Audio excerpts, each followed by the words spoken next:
under this blue, let's have it right. Up the Chelsea, up the middle, let's go.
Have it right, Minerals FC.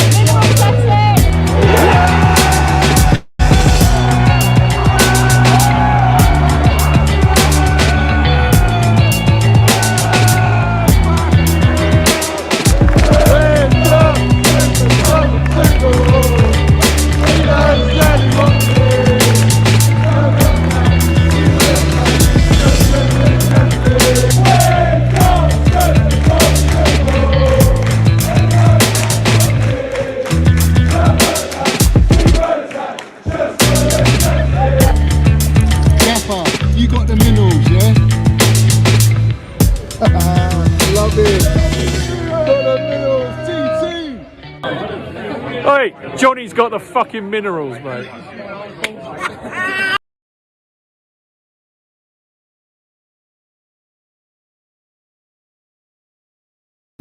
So have it right, up the Chelsea, up the Minerals FC. Big up to every single one of you live and locked in. I hope everyone is doing well, all healthy, winning, all that jazz. First and foremost, guys, I want you all to smash to pieces that like button. If you haven't hit the like button, I want you all smash to pieces right now. Every single one of you, like I say, smash it like your missus. Yeah, smash it like your missus, mate.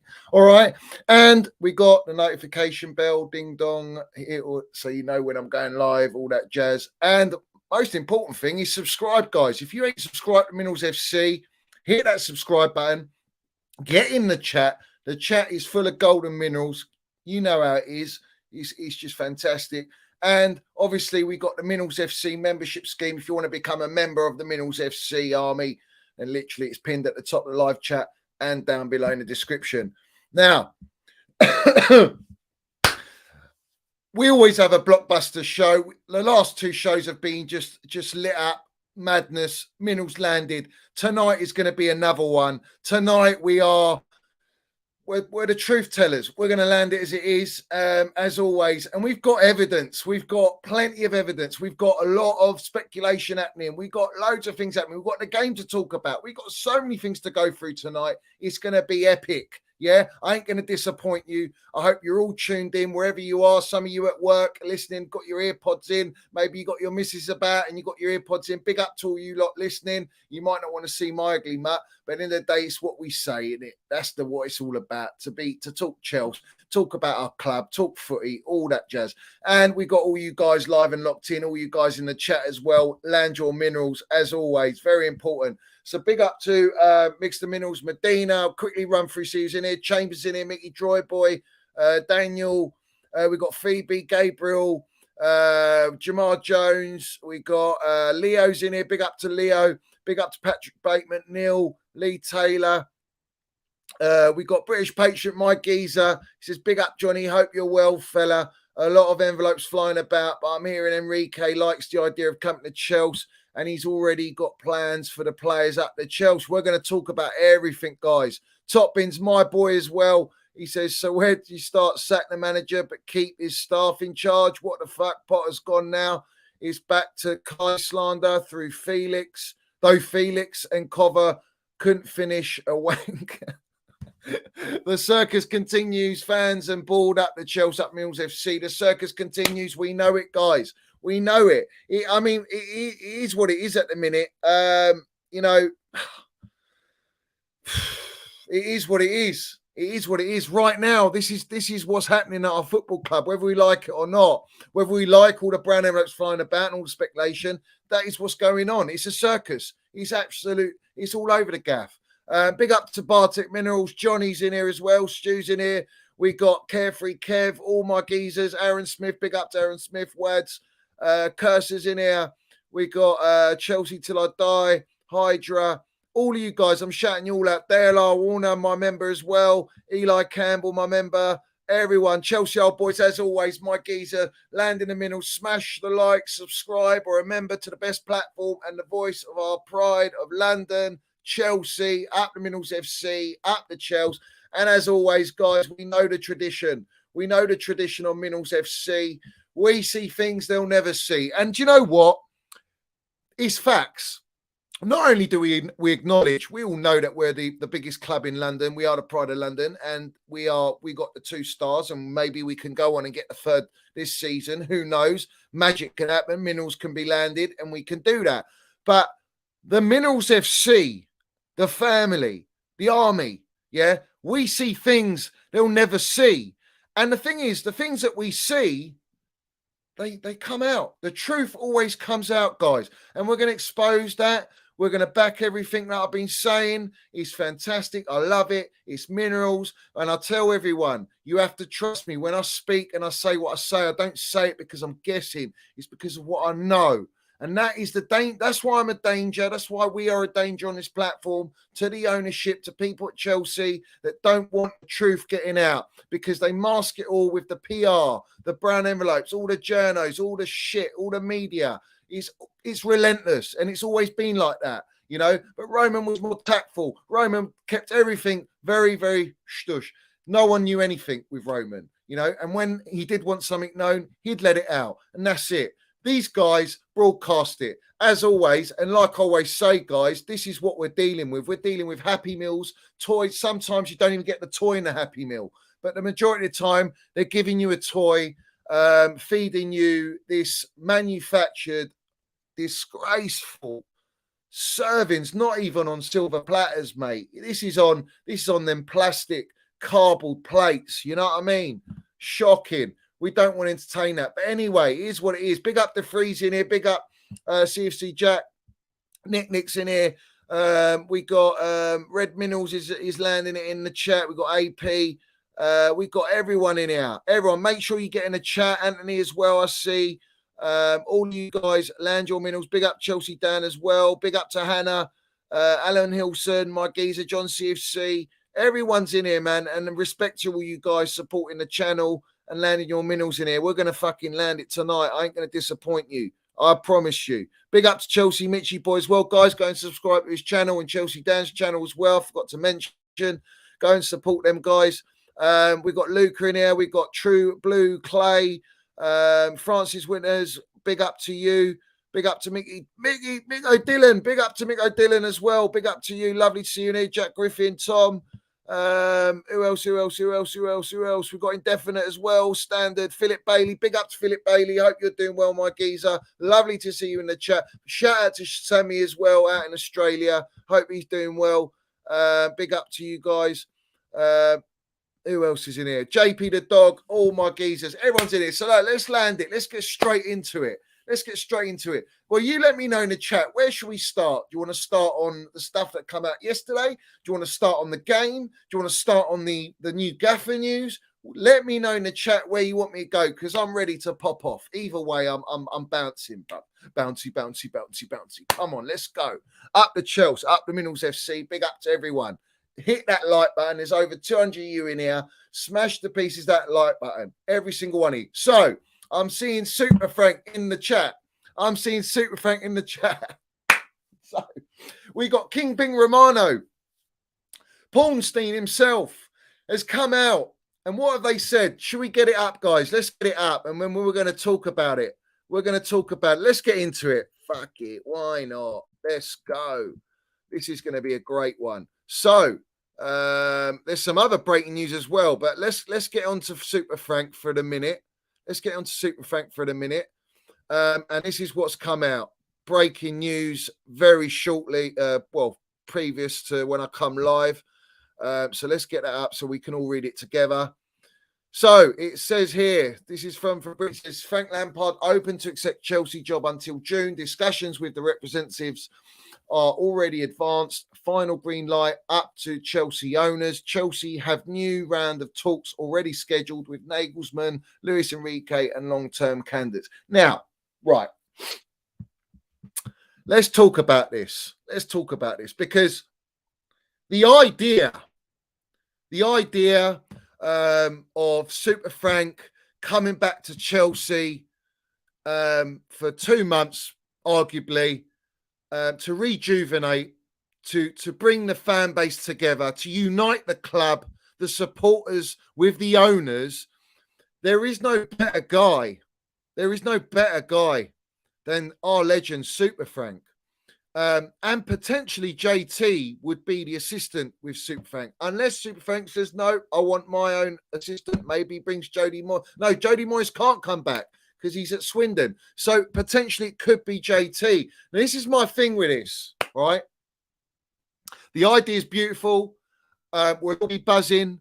It will bring some sort of the vibes, the energy, just unity as a whole. Because we know under Sarri, we had Lamps coming after, and it was toxic under Sarri. And then we've got Lamps coming, and obviously what he achieved, 1 year managerial experience under at Derby, after getting his coaching badges, done very well, almost got him promoted, got him into the playoff final against Villa and lost that. So he could have gotten promoted. As we know, Minnels Mount was at Derby, as was Tomori.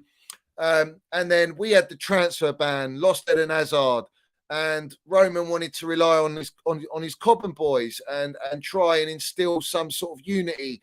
And he hired Super Frank, and Super Frank came in, as we know, and he got us top 4 guys.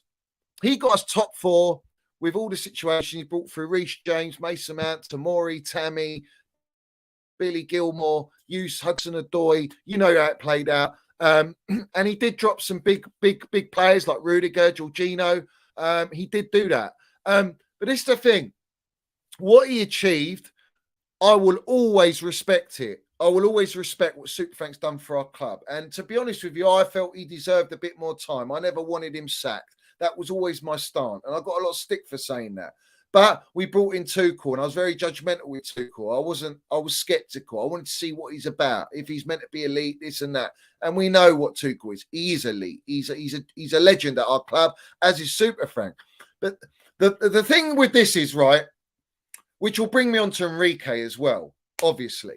But for Lamps, I don't see him as the long-term successor of Graham Potter.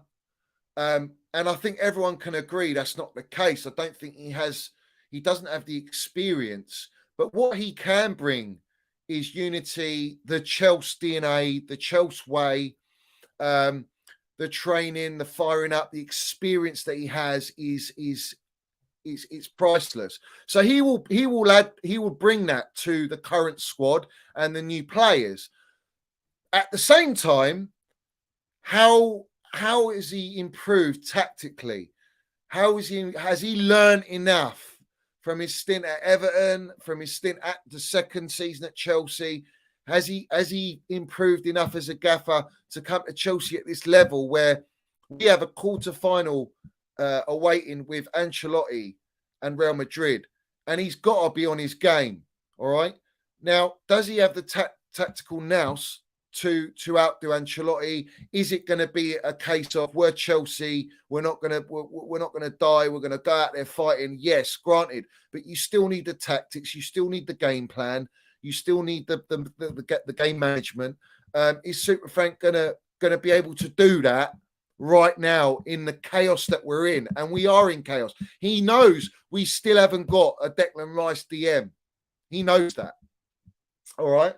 So these are the issues I'm concerned about. I love the idea for short term, but what if there's a new venture for Lamps to get in the club? What's the thought process here?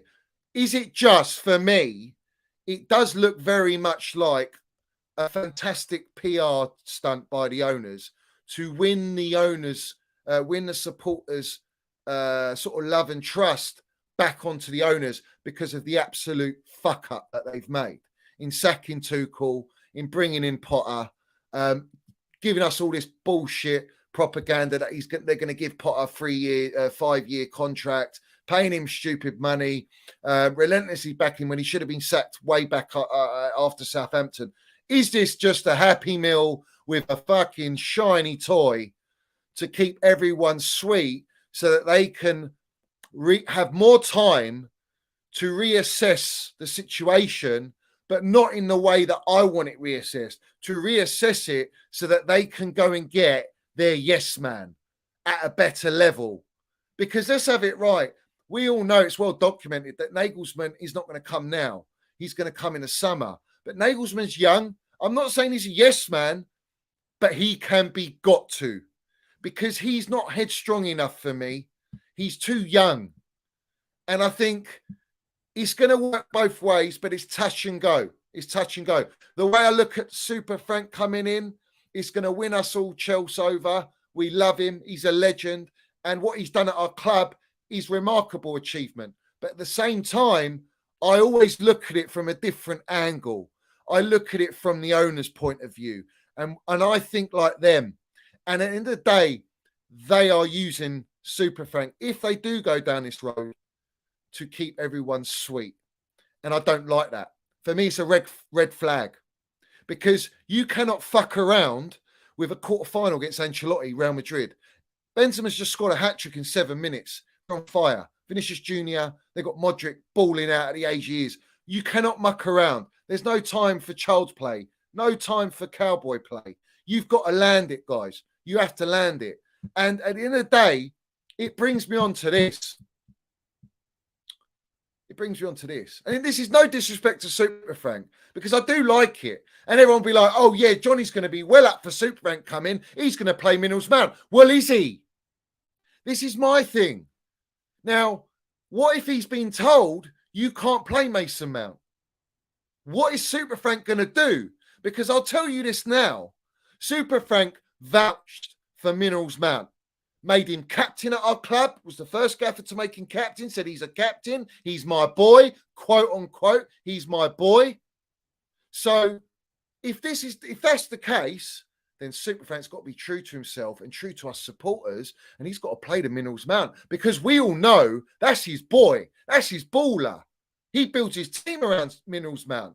What if he doesn't play Minnals Mount? Do you know what happens? For me, he becomes like a Graham Potter, jellyfish, a yes man. I don't want Super Frank to be that guy. I don't want Super Frank to be put in that position and tarnish his respect, because all the proper Chelsea supporters will know it's criminal that he doesn't play Mason Mount. And I don't mean just playing him here and there. I mean consistently playing him, because you know he did. That's how he got top 4 with Mason Mount. He got top 4. Mason Mount's free kicks, his goal against his free kick against Wolves, his assist to Giroud got us Champions League football. Super Frank got Champions League football because of Minnals Mount. He loves Minnals Mount. Jody loves Minnals Mount. JT loves Minnals Mount.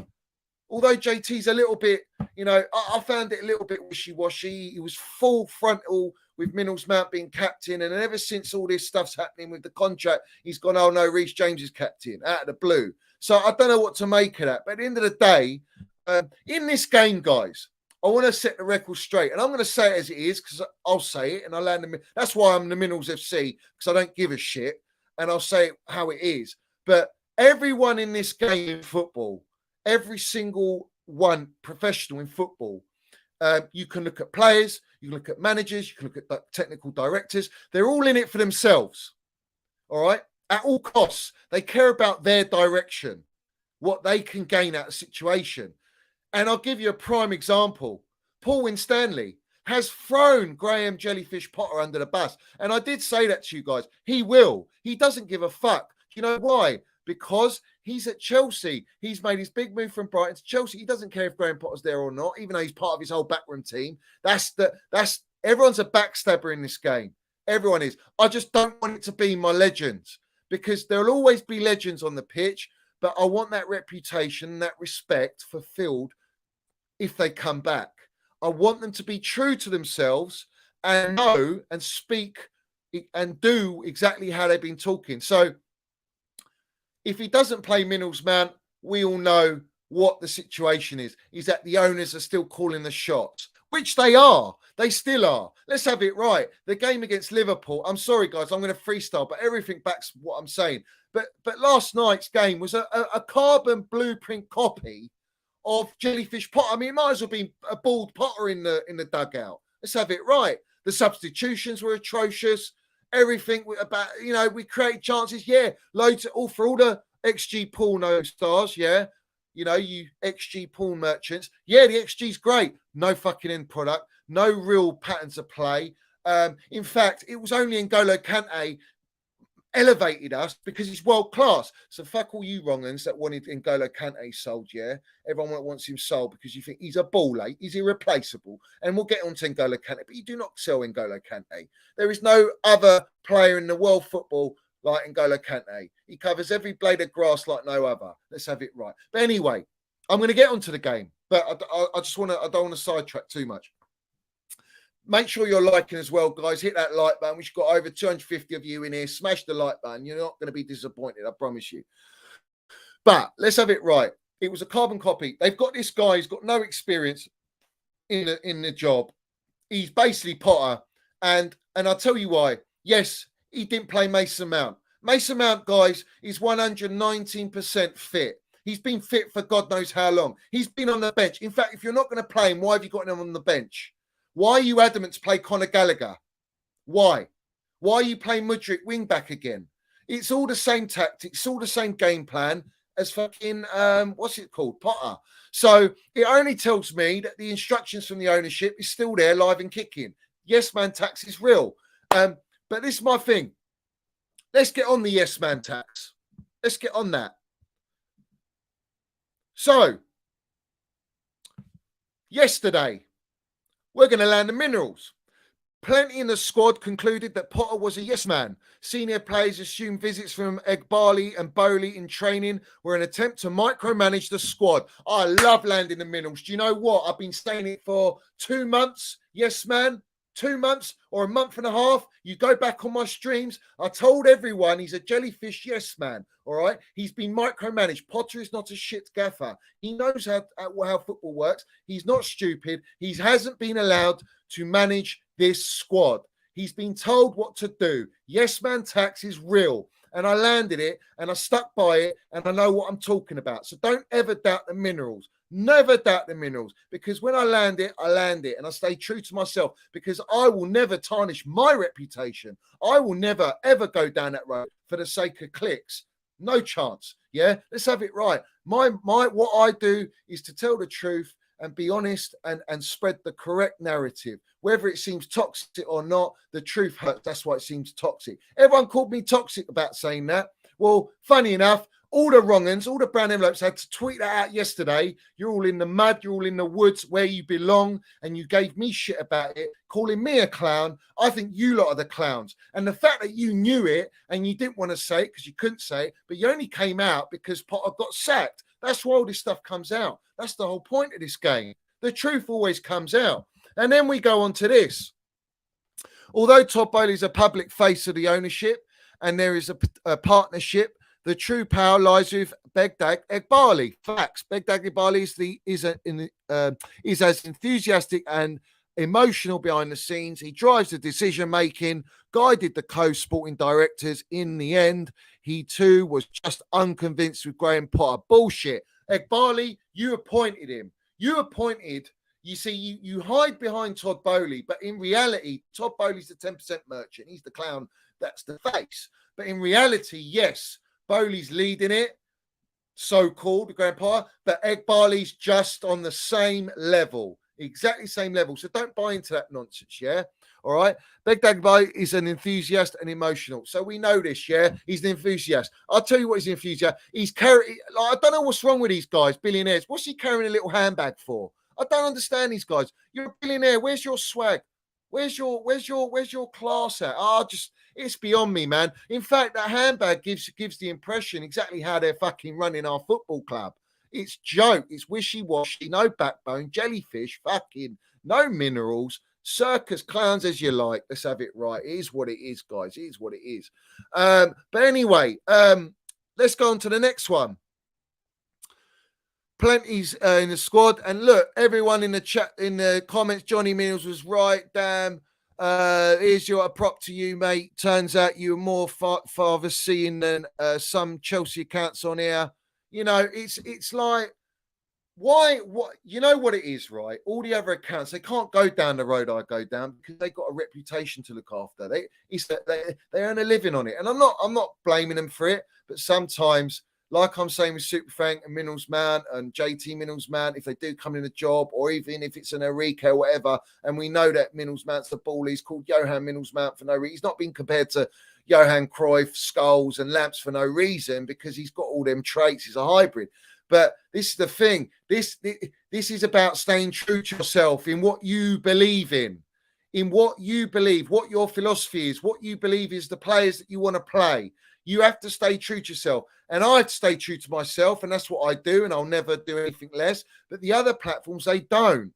Because at the end of the day, they got too much to lose. And that's why I am what I am, and I'll never change for anyone. So big up to all you guys that support me and understand what I'm about. That is the most important thing, because you guys that watch me and support me, you're the ones I care about. Obviously the club and the players and everything, but you guys, without you guys, we don't have this exciting platform to grow and build and just land the truth, man. Like, why we got to lie all the time? We're sick of hearing lies all day long. It's just long, mate. It's long. But it is what it is. Anyway, so we keep on going on. All right, let's land the next one. This one's another one. Todd Bowley, Beg Doug Barley have now put Stuart and Winstanley in charge of the process with the co-controlling owners planning to play supporting roles. It means Bowley and Egg Barley are likely to be present in all of the initial interviews and will not need to base themselves full-time in the United Kingdom during the search. There's one answer to that, and let me put it in the most politeful and respectful way. Respectfully, that is bangers and mash, waffle, no onions, no gravy, no mustard, nothing. Dry as you like, burnt, disgraceful, hard mash, yeah, lumpy, yeah, waffle. Don't buy into that. If you think these guys are stepped down, then you're a long way from Starbucks. We always say what I know, and that's what I'm saying. So take that how you want, how you taking the yes man, how you taking everything that's happening at our football club. Let's talk about the other one, Aubameyang. Now, I don't know if I've got the tweet here. I don't think I have got the tweet here. I thought I put it up, but I didn't. But it was apparent that the Egg Barley ordered Potter not to play Aubameyang because he's a Tuchel player. It's laughable, yeah? The real reason is that he's on a pay-per-play. They don't want to pay his wages. The less they pay his wages, the better. They didn't put him in the Champions League to stop that from him playing. They've pissed Aubameyang off. Aubameyang's celebrating now that Potter's been sacked, that the jellyfish has been sacked, but it's all about who comes in now. Funny enough, Super Frank wanted Aubameyang, didn't he? He tried to convince Roman in January window that he wanted Aubameyang. So what are they going to do when Aubameyang and Frankie Lampard meet up? This is what I'm saying. It's going to be very interesting if Super Frank gets the job, because he's going to want to play the players that the owners don't want the gaffers to play. And this is where the minerals land. This is what it's all about. This is where we see the true minerals. Are they going to land from Super Frank? Is Super Frank going to be true to us supporters and manage the team how he wants to manage the team and play the right players? And I don't know. I can't answer that until he's given the job and until he takes the team and we play Wolves and Real Madrid and so on. That's the only way I can say it, guys. It's the only way I can say it. You know, I think there's two ways. I still think it's a clown move, right? And at the same time, I can understand it because you don't want to rush. Now, as the title suggests, the owners cannot get this wrong. They cannot fuck this up, guys. Yeah, let's have it right. They have to get this spot on because they've already spent 600 million. They're eating into their budget. The next gaffer is who they're going to stick with, and they have to stick with. And they have to be experienced. They have to be winners, and they cannot be yes men. And in the day, if you want a winner and you want experience and you want a brand of football, you cannot be getting a yes man. So it is what it is. Middle fingers up to the owners. Yeah. Your yes man jellyfish model's in the woods, mate. I'll point with the middle fingers there, yeah? Bush, yeah? You have to accept to change your model and balance it out and get an elite gaffer in the dugout for Chelsea. And we deserve that. So that's going to lead me on. That's going to lead me on to who? Luis Enrique, yeah? Luis Enrique. I want this gaffer. This gaffer is elite.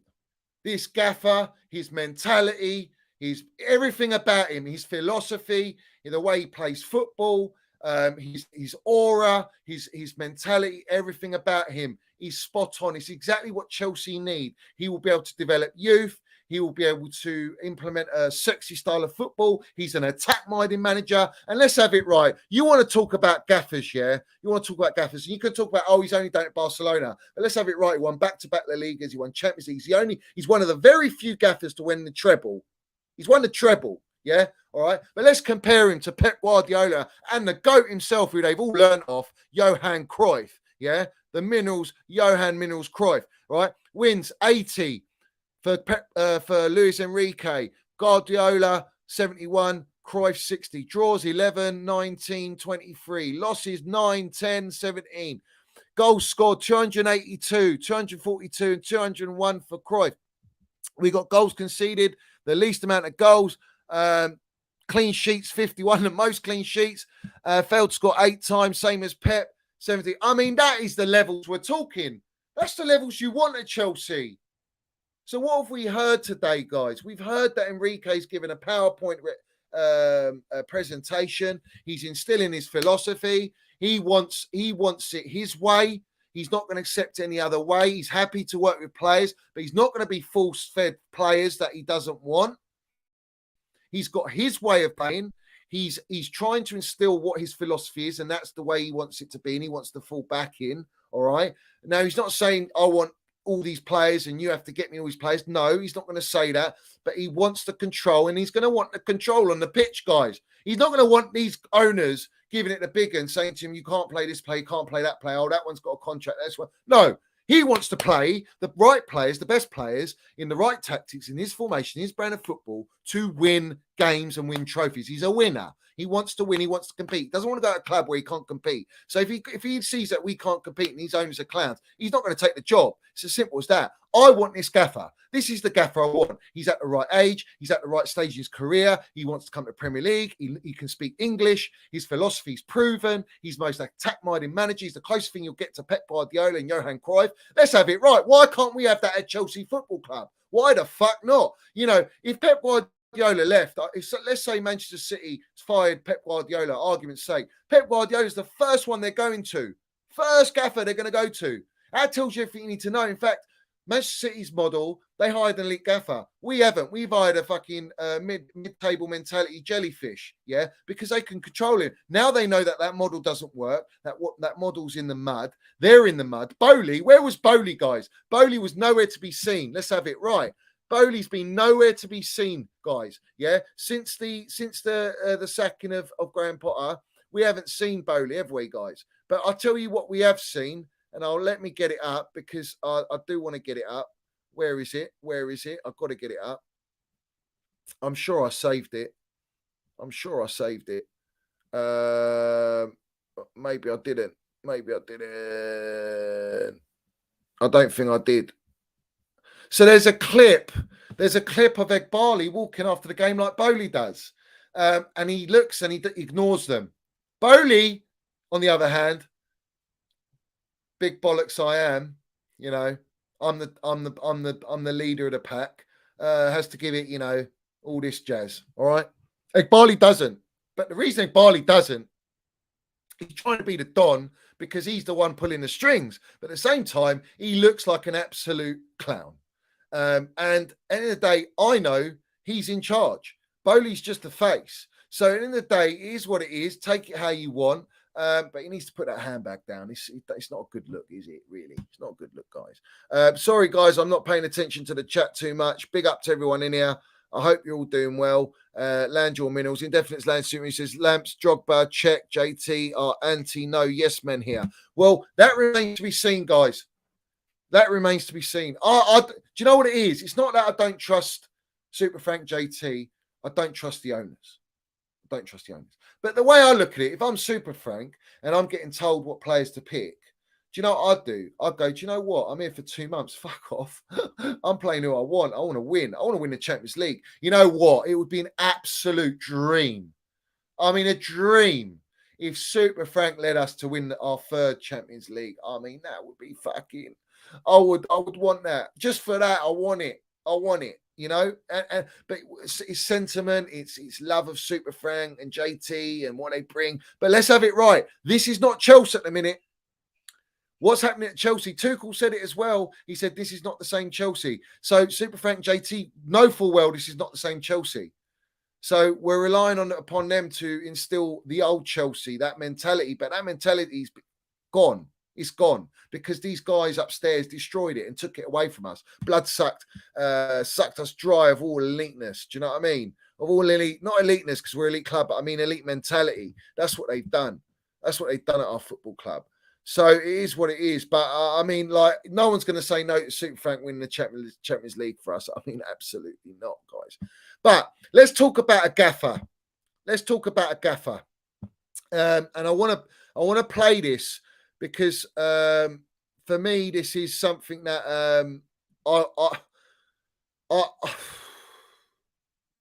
I think this is something. I get so excited. I got so excited when I listened to this that I don't want to get too excited. Because a part of me is like, there's no chance we're getting Enrique, all right? But there is a part of me that feels like it could be coming, right? But let's play this. Hopefully, I don't get done for all that nonsense, but I want to play this, guys. I want you to listen to what we're going to play here. All right. So let's put it up. Hold on a minute. Let me get it up. Present show stop screen. Let's go to share screen, and we go here. All right. Hit that like button, guys. Hit that like button. I know, yes, he's an extremely driven man. I know firsthand that his English is very good, that he's been practicing it, that he absolutely desires to work in England. He won't go to any club where he doesn't think he has an outright chance of competing for big trophies. He won't go to any club where he's asked to go in a beauty parade of coaches. He will specifically, and again, I know this firsthand, he will specifically want to know that the club that's inviting him to talk to them has an absolute knowledge of his methods, of his ideas, and will sign off on his total commitment to attacking football. If he doesn't feel that the club that approaches him has all of those boxes ticked, he'll turn down any job. It will not be a question of salary. It will be an absolute question, David, of Luis Enrique Martinez being crystal clear that the club understands him and his principles, backs them, and wants to hire him not just because he's available or not just because they've got a problem, but because they absolutely believe in his philosophy. Okay, so what you're saying here, Graham, is that it'd be more a case of Luis Enrique choosing Chelsea than Chelsea choosing Luis Enrique, and that he is not going to choose a project where it doesn't fit what he wants. He's not that desperate just to get straight back into a job in football. Well, that's exactly what I just said, David. There is no way that it's Luis Enrique only choosing the club. It has to be, to dance successfully, you need two partners. He's basically saying he's not a yes man. He's basically saying Enrique's got his demands. He strongly believes in what he's about and in his own ability, but he will choose. He will not just go. He'll go to the club because he knows that he's going to have the support. He didn't get out of Roma, Celta Vigo. He got it at Barcelona and he was successful there. He was decent at Spain. He did get him into the Nations League final, etc. You know, he did get him into the World Cup and and he played a certain way. But he has to be back. He's not a yes man. He's a demanding gaffer, guys. It needs to be mutual.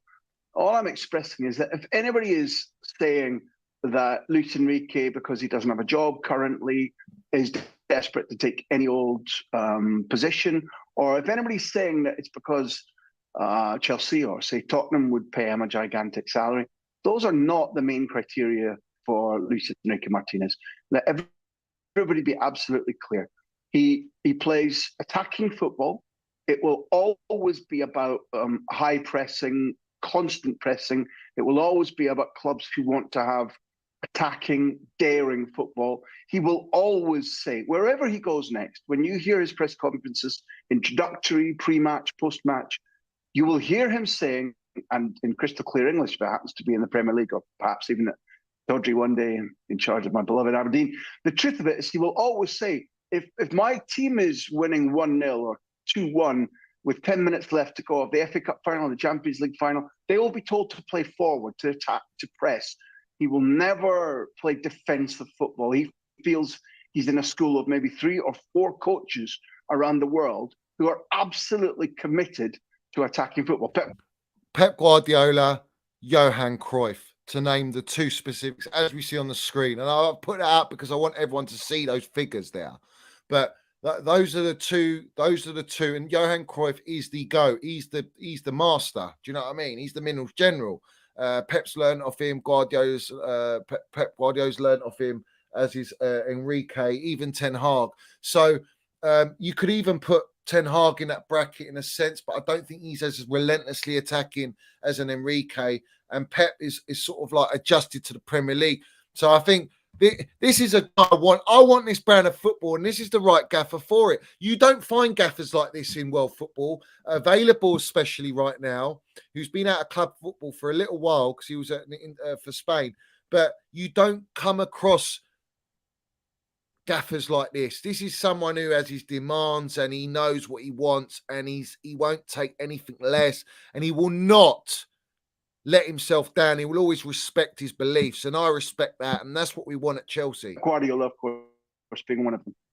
And in terms of what he would want, his conditions and the sporting environment that he would demand, what would that look like compared to, say, what Graham Potter had, and he was sort of appointed as a project, but that hasn't lasted as long as first expected?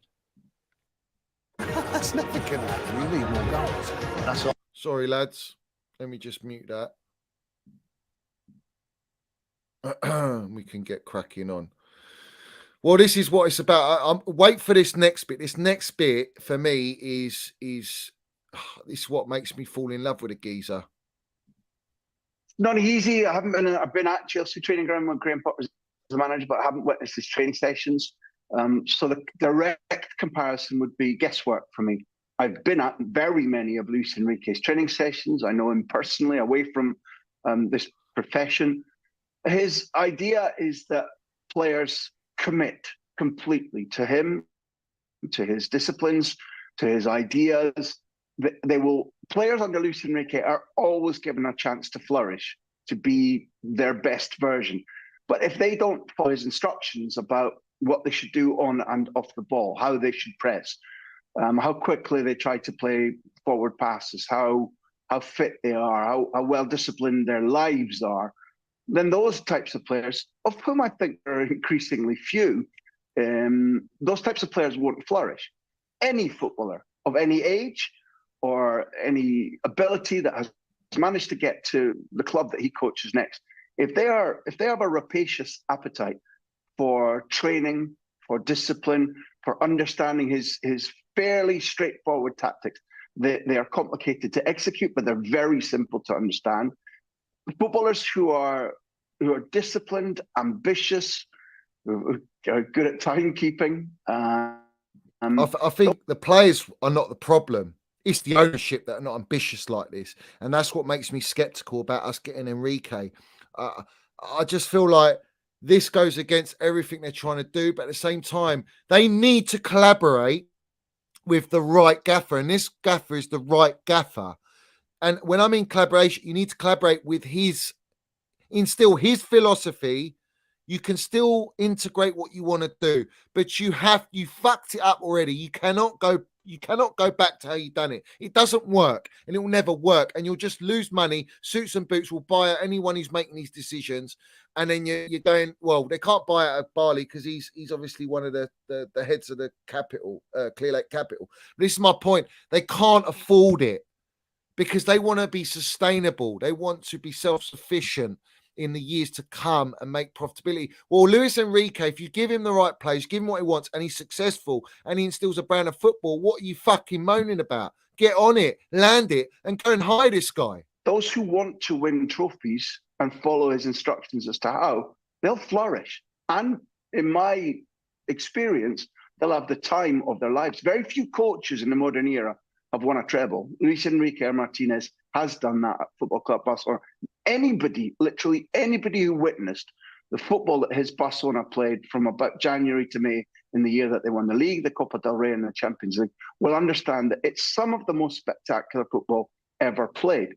And his commitment, irrespective of whether he's got a young Messi and Suarez and Neymar and Piqué and Xavi Iniesta in his team, his commitment, David, is to play that brand of football always.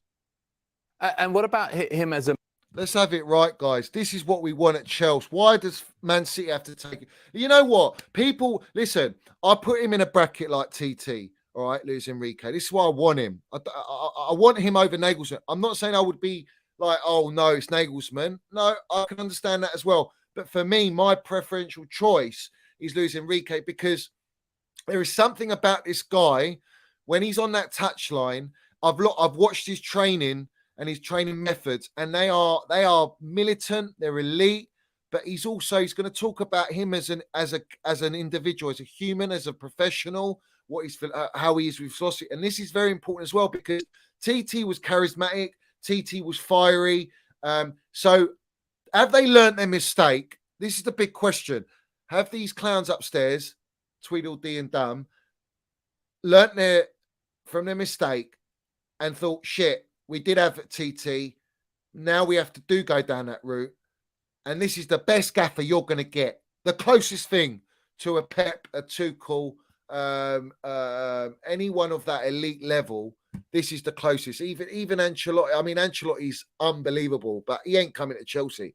No chance Ancelotti's coming. But I put them in the highest regard, these guys that I'm mentioning. The man and off the pitch, because during the World Cup, he was known for his live streams on Twitch. We know that he's got a charitable side too, but especially that kind of direct contact with the fans through, something like Twitch. Is that something that Chelsea fans can expect if he becomes their manager as well?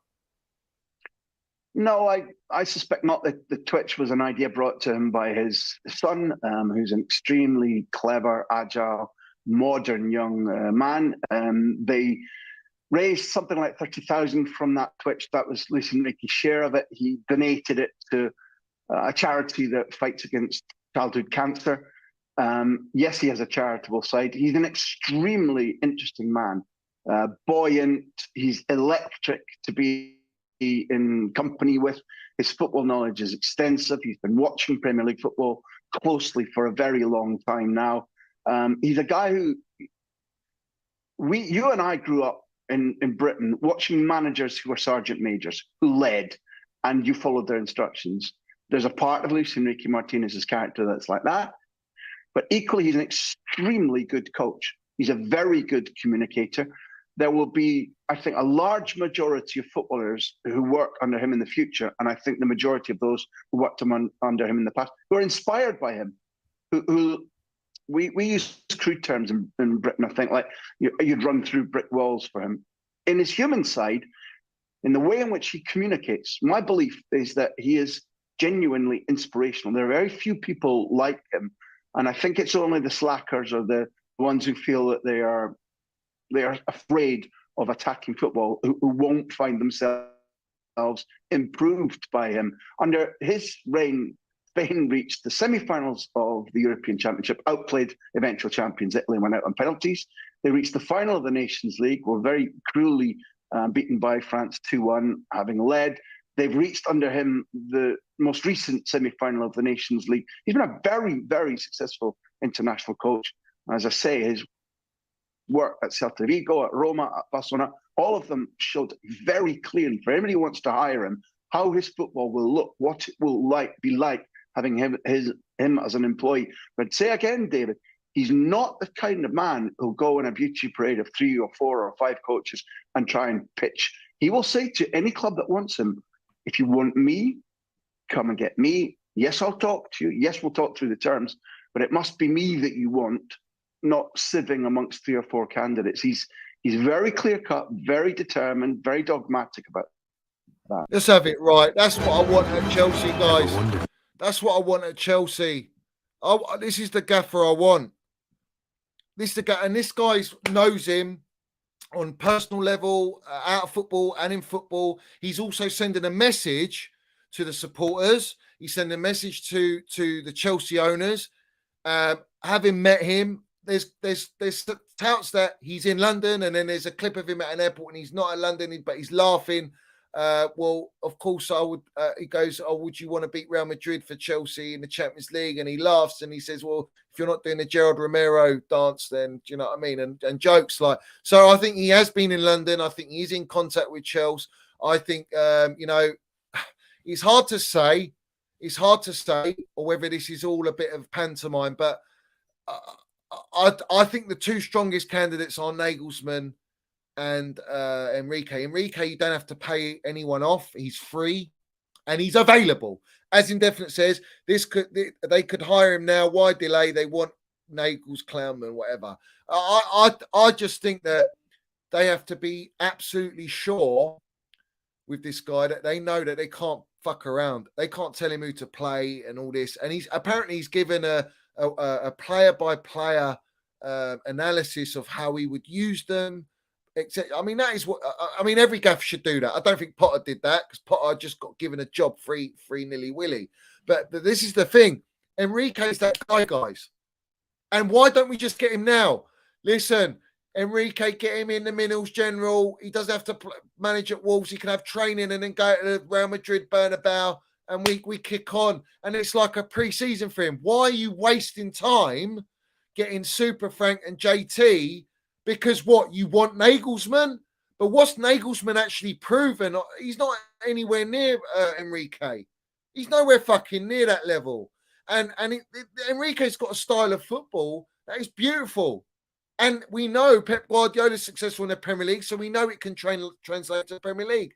Give him the players he wants. And he's one of those managers. He'll look at certain Spanish players and he'll go, yeah, but they won't be big money. And we can go and get these players and I can play my philosophy and tweak it out. That's all you got to do, mate. It's as simple as that.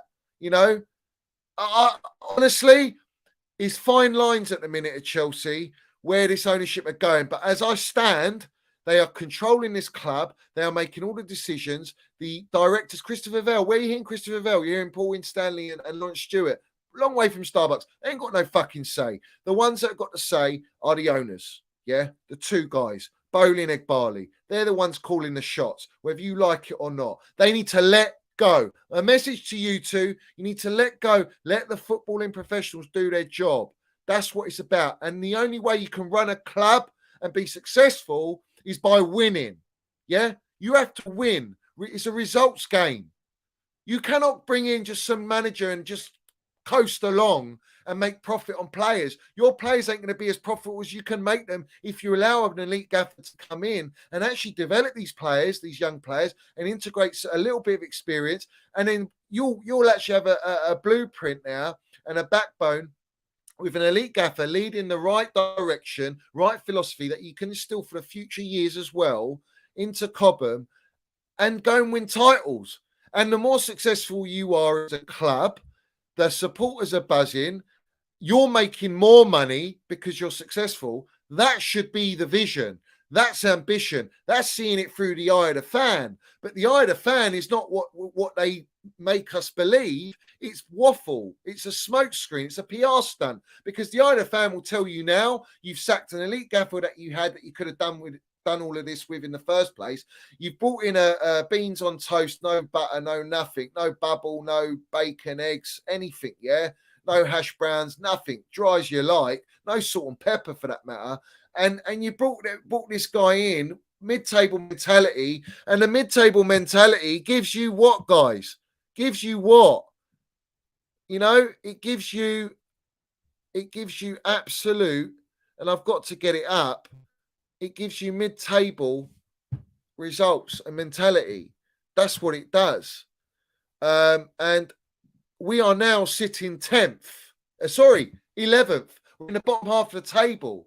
It's unacceptable. You've let it go too far. You were hanging on one ear on that sector. Us on the Minerals FC, we just shaved that off with a big razor. So you've got nothing to hold on to. You can't even hold on to one of the testicles there because you're too far gone. So you've been forced to sack this guy. You're now in a position where you have to change your model. You have to take a step back. Everyone's reporting it. Matt Law, Ornstein, they're all reporting on it. They've got to take a step back. That yes, they've been micromanaging the squad. That's why Potter's failed, because Potter's never been able to actually manage this team and play the way he wants to play. That's why we've seen no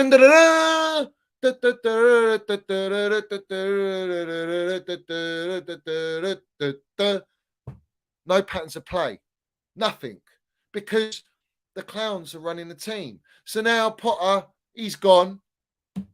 You've got this other jellyfish, blueprint number 2, running it, who's got no experience, even worse. He shouldn't be there either. So you have to make the call. Go and get Luis Enrique now. He's the right man for the job. Let's not clown about. We're not in the circus. We don't want to be in the circus no more. We want to come out of the circus, pack up, shut up shop, and send it somewhere else. And we'll keep the eliteness at Chelsea Football Club and get Luis Enrique because he's proven. That's where I stand on it. You have to go that route. That is the correct route to go. And as far as I'm concerned, if they don't, we are in for a very, very rough ride, guys. Big up to Ludovic. He says, so Luis Enrique's elite like TT Vision and has his way, need backing and no micro managing. If we are serious, they'll take him. If not, then the next gaffer is a yes man. Let's have it right. And that is it. That is the facts of the matter, guys. Is that, are they going to change the yes man model, or are they going to wake up and understand that football is not like, you can't get involved in the football. The Glazers, they'll be worse than the Glazers if they continue like this, because right now they are worse than the Glazers, and they're using Super Frank coming back to be a PR stunt. They're testing the waters, guys. What you got to understand with the media, the Fabrizios, the Matt Laws, the David Ornsteins, the Ben Jacobs, where he's in the mud. He said Potter's got to Real Madrid. Well, you're a long way from Starbucks. It is what it is. It is what it is, guys. You know, yeah, let's have it right. This is the problem. You have to understand that it's time to step back. They're using all these journos to put out now all the different candidates to what? To test the fan base. They want to assess what the fan base want. And right now, the fan base want Luis Enrique. From what I see, it's very Luis Enrique. There is Nagelsmann there. And now you've brought Super Frank into the picture. It's honestly, they are happy meals all day long. PR happy meals are being handed out, and people got to be very, very careful with what you buy into. You have to be very, very careful, guys. Don't be sucked in like everyone else, because they have been. Daha says, Chelsea Dodgers account says that Enrique's camp has sent PowerPoint about what he wants to do with every player. Do you think Mount stays if it's true? Yes, he does. A lot of people say, no, he's going to sell him. Now, it depends how the owners bargain. The owners want to sell Mason Mount. It's clear as day they want to sell him. They want pure profit. They're going to get the most money out of him than any other Cobham player, Gallagher, Trev, and all that. The way I look at it is this. You heard Hunter talk about Enrique. Enrique, the way he plays, he's one of the few gaffers that is all about pressing. Relentless pressing for 90 minutes. There is no better player at Chelsea Football Club at pressing other than Mason Mount. So for me, I don't see him wanting to sell Mason Mount. I see him wanting Mason Mount because Mason Mount has also got the off-the-ball intelligence, which Luis Enrique will love. That's why Frank loves him. That's why Tommy T loves him. Mason Mount is definitely a player he'll keep. He's again, Nagelsmann, a pressing gaffer. He will want Mason Mount as well. Frank Lampard should want Mason Mount as well. So the owners are in a very bit of a pickle here because they want to sell him. So what happens, guys? What happens? It's a great super chat. Super Minerals. I hate super chat. It's a great Super Minerals landed there. But my honest opinion is I think Luis Enrique will 190% want Mason Mount. I think Nagelsmann will as well. I think any top manager, because let's have it right. Klopp wants him. Ten Hag wants him. Pep wants him. Who's the other one? I'm missing another name. TT wants him. So at the end of the day, guys, if they want him, Pep being one of them, and obviously Klopp's very relentless with his pressing, why wouldn't Luis Enrique? Makes no sense. Makes no sense. Let's have it right. Up the Chelsea, up the Minerals FC. There's almost, over 250 you in here. Every single one of you, I want you to smash the pieces of the like button. Every single one of you smash the piece of the like button. Seriously, Lewis says, Thiago from Liverpool has claimed that Enrique has the positional management of Pep and the attacking of Klopp. Get this gaffer now. Exactly. Facts. Absolute facts. It's a no-brainer. Act now. Bring me this gaffer at Chelsea Football Club. I want this gaffer. He's got everything about him, guys. He's got everything. He's perfect fit for Chelsea. He honestly is a perfect fit for Chelsea. And it's not just because he's available. We're very fortunate that he is available, because I think if he's at another club, you ain't getting him. You're not going to get him. So you have to go in now, land your minerals, make sure you come to an agreement with him. But let's have it right. At least we know 190% that he is not a yes man. And if they give him the job, it's a turning point at our football club where they're letting the actual football professionals do their job. And what more? I mean, guys, watch his training sessions. Watch the way he talks. Look at the personality of him. Look at everything about him. He's a gaffer, man. When we say TT was a gaffer, and a gaffer we haven't had since Jose and Ancelotti, this guy's a gaffer, mate. And he plays sexy football. He's exciting gaffer. And he's one that's going to be fantastic in the press. He's going to fight for Chelsea. He's a fighter. Why would the owners not want him? Because he's not a yes man. Oh, fuck him. We're done then, aren't we? We're done. We're finished, guys. Chelsea always says we respect and love Lamps and Co, but for fuck's sake, just get us Enrique and Nagelsmann now and stop testing us, the fans' mentality and patience up the Chelsea. Exactly that. We're done with it. We've been. Our patience is done. We're finished. We can't accept any more of this nonsense. It's a circus. I actually agree with Simon Jordan. You know, saying it's a joke. You know, it's a bit of a stupid move. It's an embarrassing move to get Frank Lampard at Chelsea. I kind of think it is really. I love Super Frank, but it's like you've got the opportunity to get Luis Enrique for paying nothing on a 3-year deal, which is how it should be, or you have to pay the money to Bayern Munich and get Nagelsmann, who I think might go for PSG, and I think he'll suit PSG. But the reason Enrique is more favoured to Chelsea is, yes, we're London, we're elite, we've got the Champions League heritage, we're in the Champions League. I think he fancies us, we can go and win the Champions League. He's assessed our players. He's doing a very much like what TT did, assessing all the players. He's going to know exactly what he's going to do when he lands in Cobham.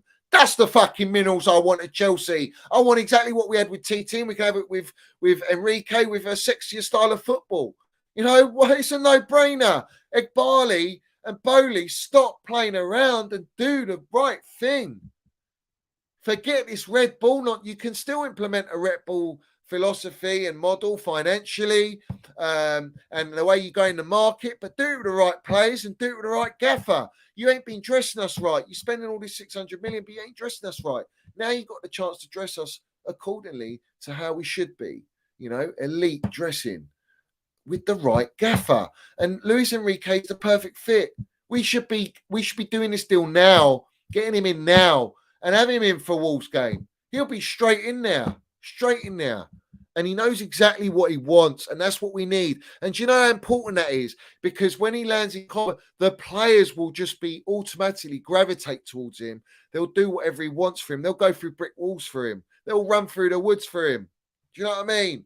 They'll dig out trees. They'll do that. They'll do whatever it takes. They need the instructions. They will play a style of football. They want to win. All our players in our team, they want to win, man. They want to go and win the Champions Leagues. They want to win Premier League titles. These ownerships got to back off. They have to back off. Get this gaffer in. Like everyone's talking Pochettino and all this stuff. Yeah, great. He's done all right. Respect. He's not elite, man. He ain't done what Enrique's done. He hasn't got these stats, man. He hasn't got these stats. He doesn't come in the same conversation. Pep Guardiola is probably the best manager with Ancelotti in the world right now. Nagelsmann doesn't get in that conversation. Yeah? He doesn't. Pochettino doesn't. This Ebri and all these guys, the guy from Sporting, none of them get in that conversation. Enrique does.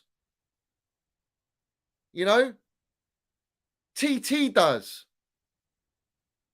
So why can't we have that at our football club? The only thing that is stopping us from having that is the ownership. And that's the problem. It always has been the problem.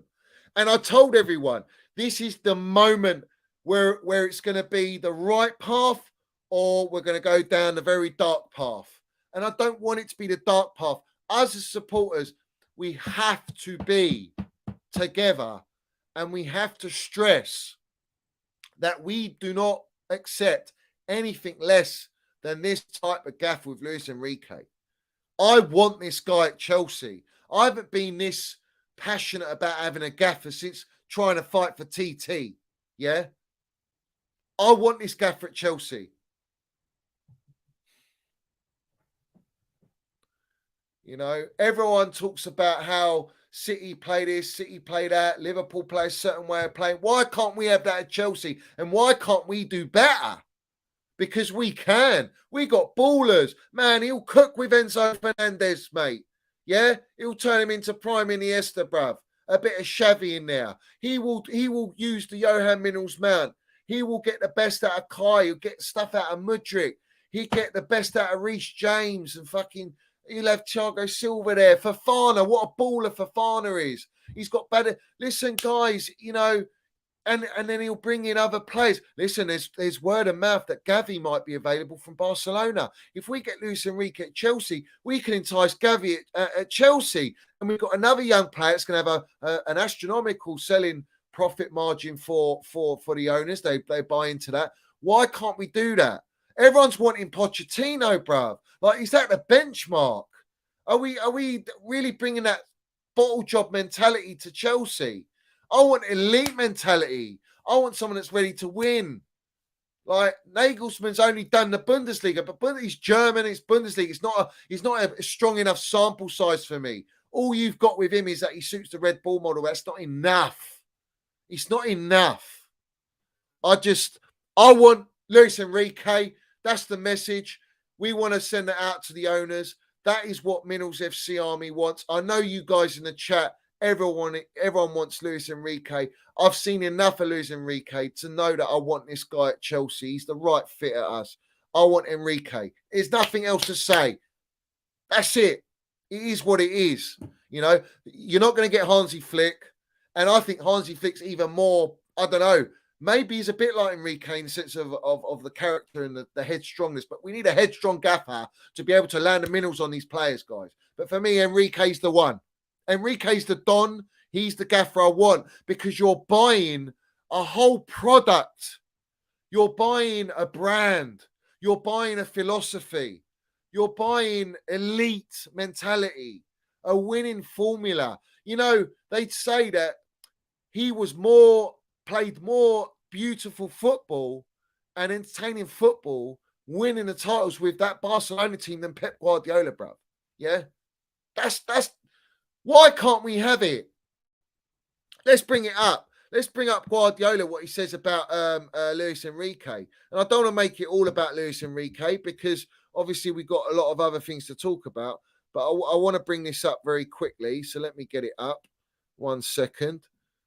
And while I'm doing that, guys, every single one of you smash the pieces that like button. I want you all to hit that like button. Let me know what likes are on as well. I don't want any piss poor likes, guys. Let's get the like button up. We've had German manager. We've had Tuchel. And you got rid of... Listen, before I say this, right, we've had the most elite German manager and they got rid of him. Any other German manager is below TT. It's second best. I'm done with second best. I want the best of the best at Chelsea. I want the best.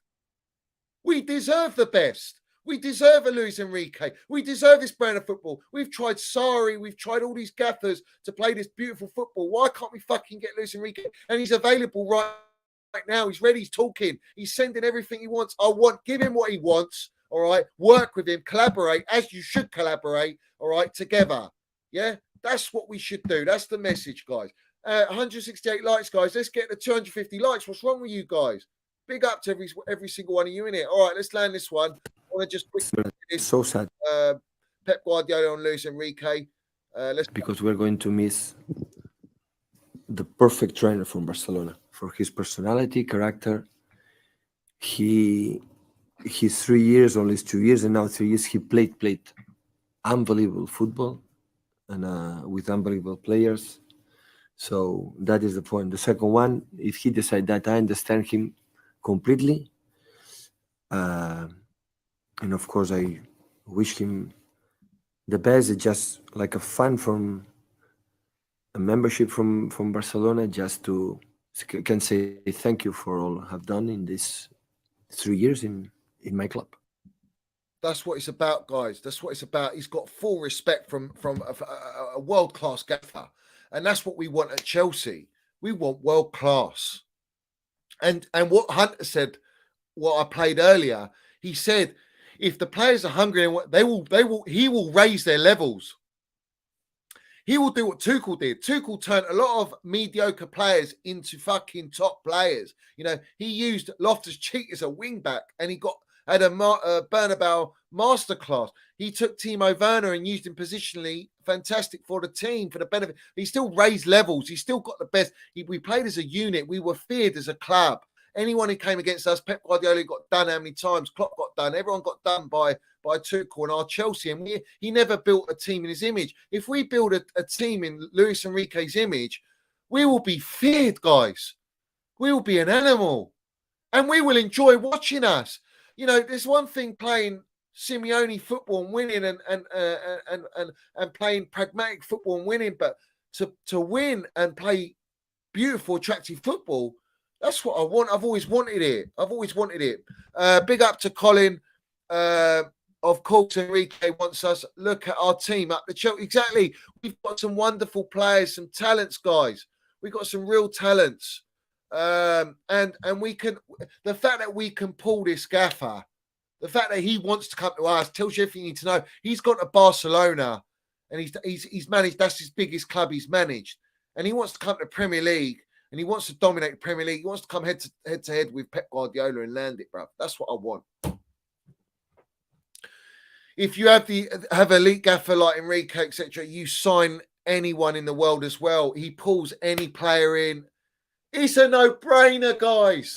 It's a no-brainer. It's just a no-brainer, guys. Honestly, we have to sign. We have to get this guy. We have to get this guy. We have to get this guy. You know, if we don't get this guy, this is what's going to happen. If we don't get this guy, this is what's going to happen, guys. It's literally going to be this.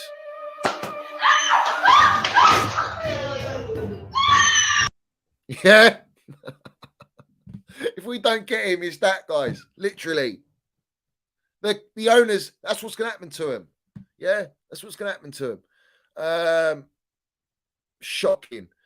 Big up to he says, if we don't get him, then City will after Pep. Exactly. He'll take that job in a heartbeat and he'll just carry it on and he'll dominate.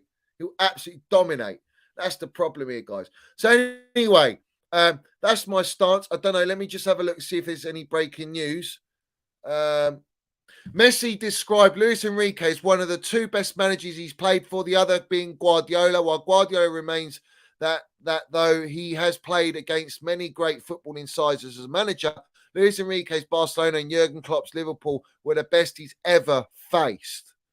In comparing the managers he has played for, Spain international Alcantara said Luis Enrique has the analytical positioning of Pep and aggressiveness of Klopp, while also praising Enrique's communication skills in conveying his footballing ideas. I mean, this is just what I want to hear. This is when I talk about minerals, guys. That's what the minerals is all about.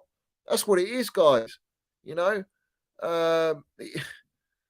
we have to respect that. Let's talk about this. Barcelona.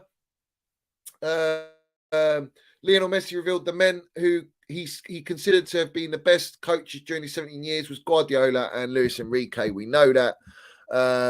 He says Pep has something special. He makes you see things in a different way. How he prepared the matches defensively, how to attack. He told you exactly where the game was, how you had to attack to win. I was lucky that I had a lot of time with Guardiola and Luis Enrique, the two best. Having them for so long made me grow a lot in football and in tactical wisdom. They taught me. This is what I want at Chelsea, guys. This is what I want. We all want it. We all want it. We all want it. You know, this is what we want at Chelsea. All right. So now let's land the minerals now. Let's listen to this absolute one of the biggest voices for the club, as we know what he is. Let's bring this up now and let's play it. It was the co-sporting directors, Lawrence Stewart and Paul Winstanley. They recommended the decision to sack him after the Villa game. And Bowley and Badadek Barley, the co-controlling owner, they've put them in charge of the process in terms of identifying a shortlist, starting off the interviews, and I think the owners will come into it later on in the process. Well, that's waffle straight away. So he's already started with waffle, what he's been briefed with, but let's carry on. No chance. They decided to sack Grandpa because they had to sack Grandpa. Why? Because the fans and supporters forced them to sack him. Otherwise, they wouldn't have sacked him. The supporters accepted this, carrying on, no booze, no aggravation, none of me giving Land of Minerals or Minerals FC and pushing out a strong narrative. They wouldn't have sacked Graham Potter. That's a fact. They were absolutely fighting tooth and nail not to sack him. So they've been forced to sack him. It's not Lawrence Stewart and Winstanley's decision or Christopher Vell's decision. It's David Barley and Todd Bowley. Let's have it right. But it's very much being led by the sporting directors this time.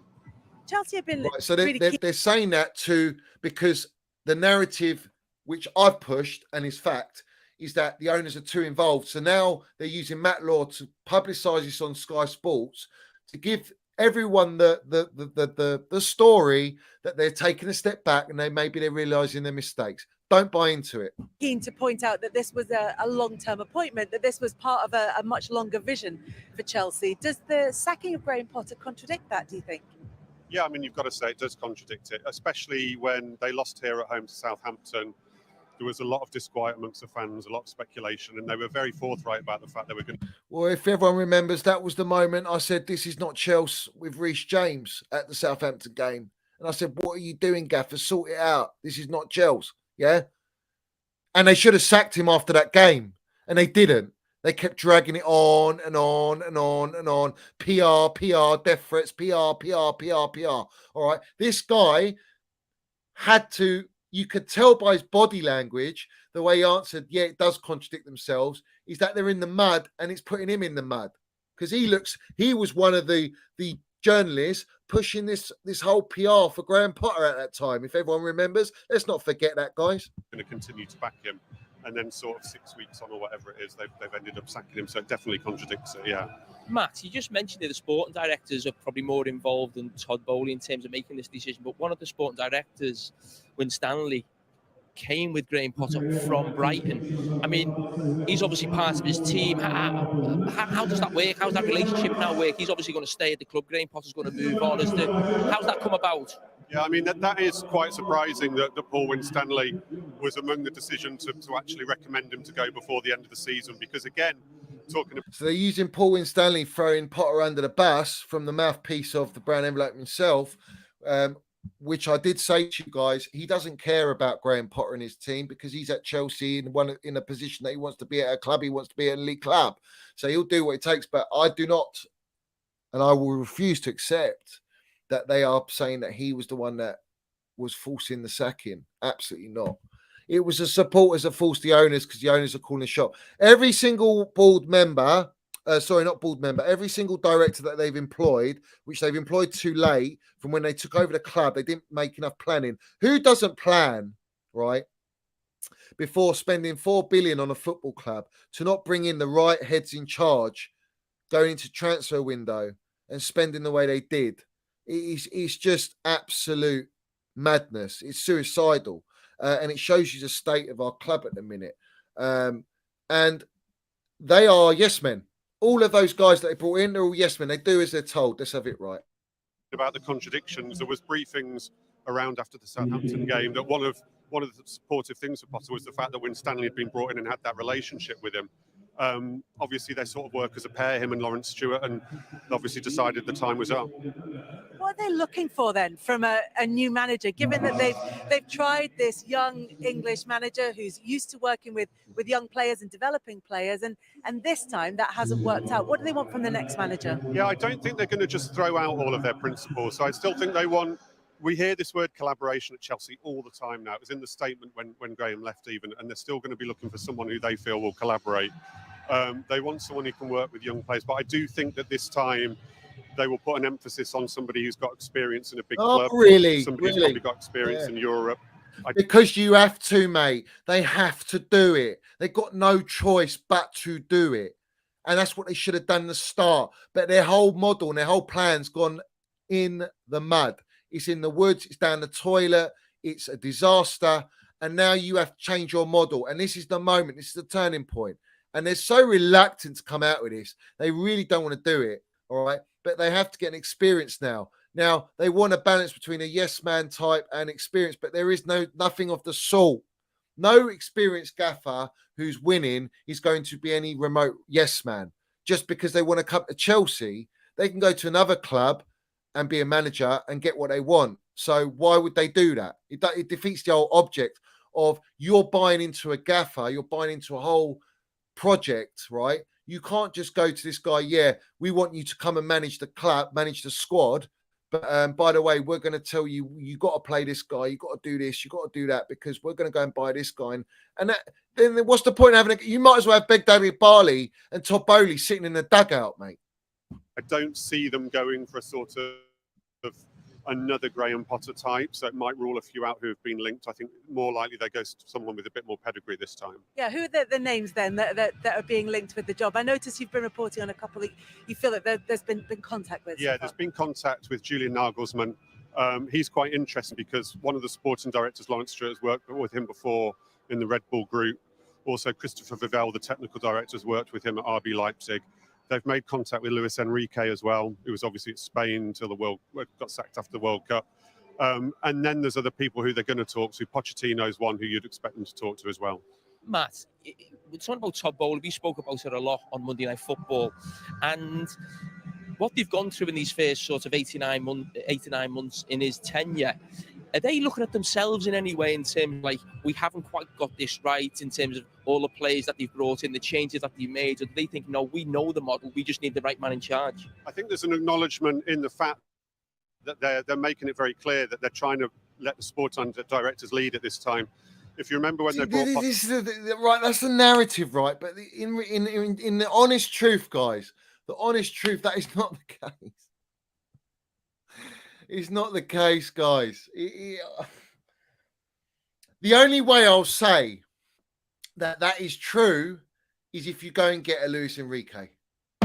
That's the only way I say it. Potentially a Nagelsmann, potentially, but I'm a bit skeptical with Nagelsmann. But with Luis Enrique, there's no doubt that they've taken a step back. So they didn't have any recruitment team. Marina Granovskaya had left, Petr Cech had left, and they didn't actually have anyone. Bowley was acting sporting director, and they were doing it themselves. This time they are trying to leave it more to the football people to make their recommendations and then almost choose from their recommendations. So I think that is a recognition that some mistakes have been made. I mean, they can't fail to see that, quite frankly. So yeah, I do think it'll be a slightly different process this time. That's all we need to know, guys. That's all we need to know. Yeah, that's all we need to know. All right. That's all we need to know. Big up to British Patriots. Smash them likes, guys. Every single one of you, smash to pieces the like button. And like I say, we all see things. We see things they'll never see. Big up to them. It says, Johnny, why do we see all the obvious solutions, but not the ownership? This is concerning. We continuously have to solve problems that shouldn't exist. And this is the point. They don't know what they're doing. They don't know what they're doing. You know, I've said it countless times, guys. They have made the biggest, most costly mistake, and this is how it is. This is how it is, guys. There's no other way it is. It's just shocking, honestly. It's absolutely shocking that these guys, everyone can see now.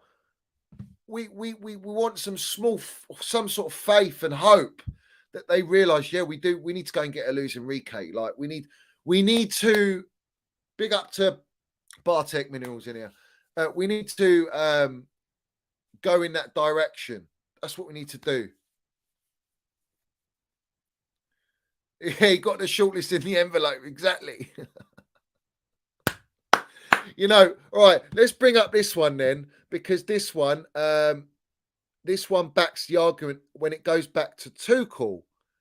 And this is very good. So let me get this up if I can find it anyway.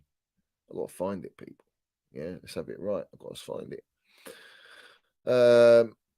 Big up to my cousin who sent me this the other day. Here it is. Okay, let's get on to this.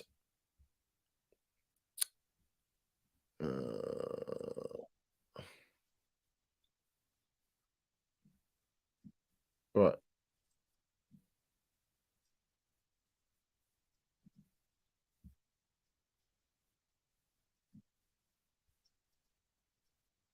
All right, guys. So this is what we're going to play now.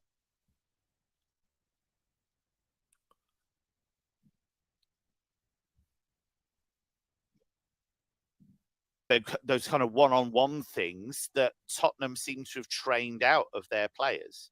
So yes, Brighton have a system. All right. I think Brighton wouldn't be doing what they were doing now under Roberto De Zerbi had Graham Potter not put those building blocks in place. But Chelsea just looked like too big a step. I think a lot has gone against him. They've signed too many players.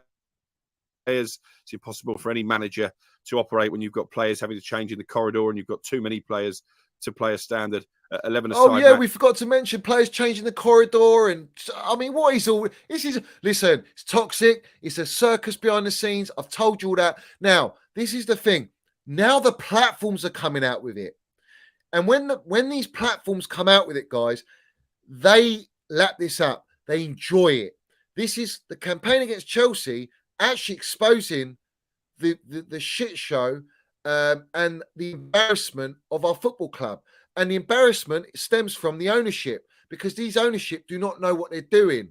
And that's the fact. So we're going to hear now them basically landing it on the owners, which is what we want. They're getting exposed. Match in training.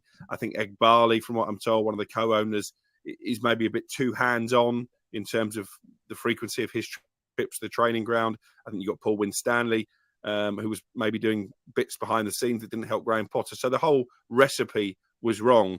And actually, if I was a Chelsea fan, I know there's been talk of Nagelsmann, Pochettino. Sam, you understand, would be interested in speaking to them as well. They like Luis Enrique. But whoever comes in are going to face the same issues that Graham Potter did, unless they can look at the structure of the football club and actually run it properly and take some of these cooks away.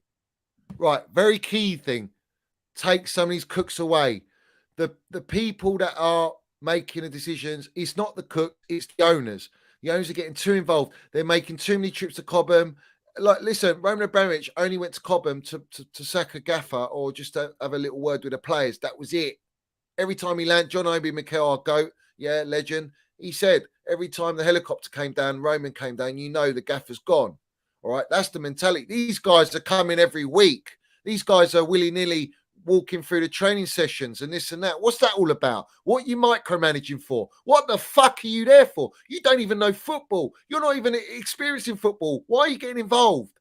It's disgraceful, and these guys know it, and they're saying it in a type of way, not as raw as me, obviously, because listen, if I was on TalkSport, I'd say what I'm saying now, but these guys can't do that. You know, they've got to have a certain level of respect to protect their contacts. Let's have it right. But anyway. Yeah, and that's true. And I did get a little bit of contact through the Pochettino thing, and he would be interested in having a conversation about it. But there are other issues at play before he would agree to do it. I think he's a manager that wants to get back in. He hasn't had any contact from them. They certainly were interested before they appointed Graham Potter, but decided to go down the Potter route. But you're right about the structure, because Graham Potter didn't have the ability to handle the structure. We'll come back to him in just a second. But for an example as to how muddled the thinking is at Chelsea, I give you one name and one name only, Hakim Ziyech. On the night of the transfer window closing, he was in Paris. Chelsea were trying to sell him. It messed up, and everyone was really annoyed about it. Now, he had started the 2 games prior to the transfer window closing, and he started 3 of the 4 games after the transfer window had closed.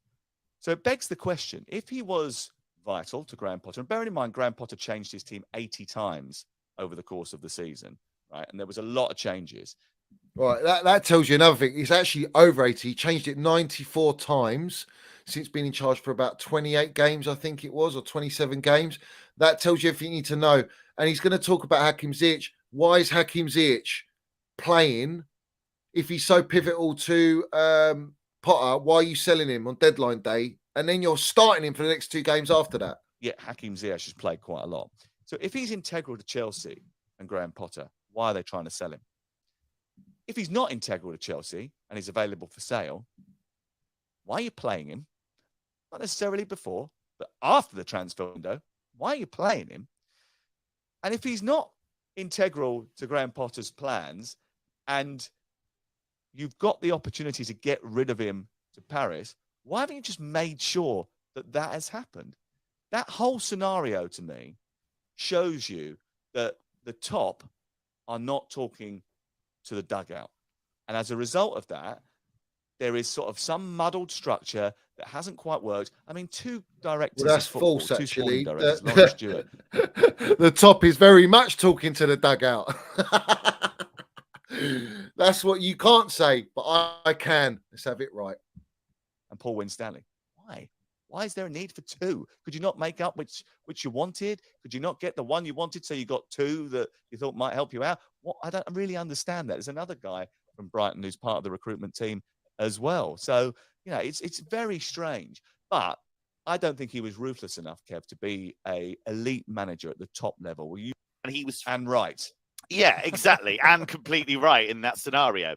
And it's really interesting to me, the interviews he has given. I was in Munich on Saturday for the Klassiker and heard him giving interviews. And he was saying, you know, that people were asking him about Chelsea. And he said, look, Chelsea is a very different club now to the one that I was at. What he means is, it was run a certain way under Abramovich. He was doing well. He won the Champions League with them, and he wanted to carry on in that vein. And now it's a completely different Chelsea that he doesn't recognise. But he wanted to stay. Make no mistake about that. He wanted to stay. So there's your first failure.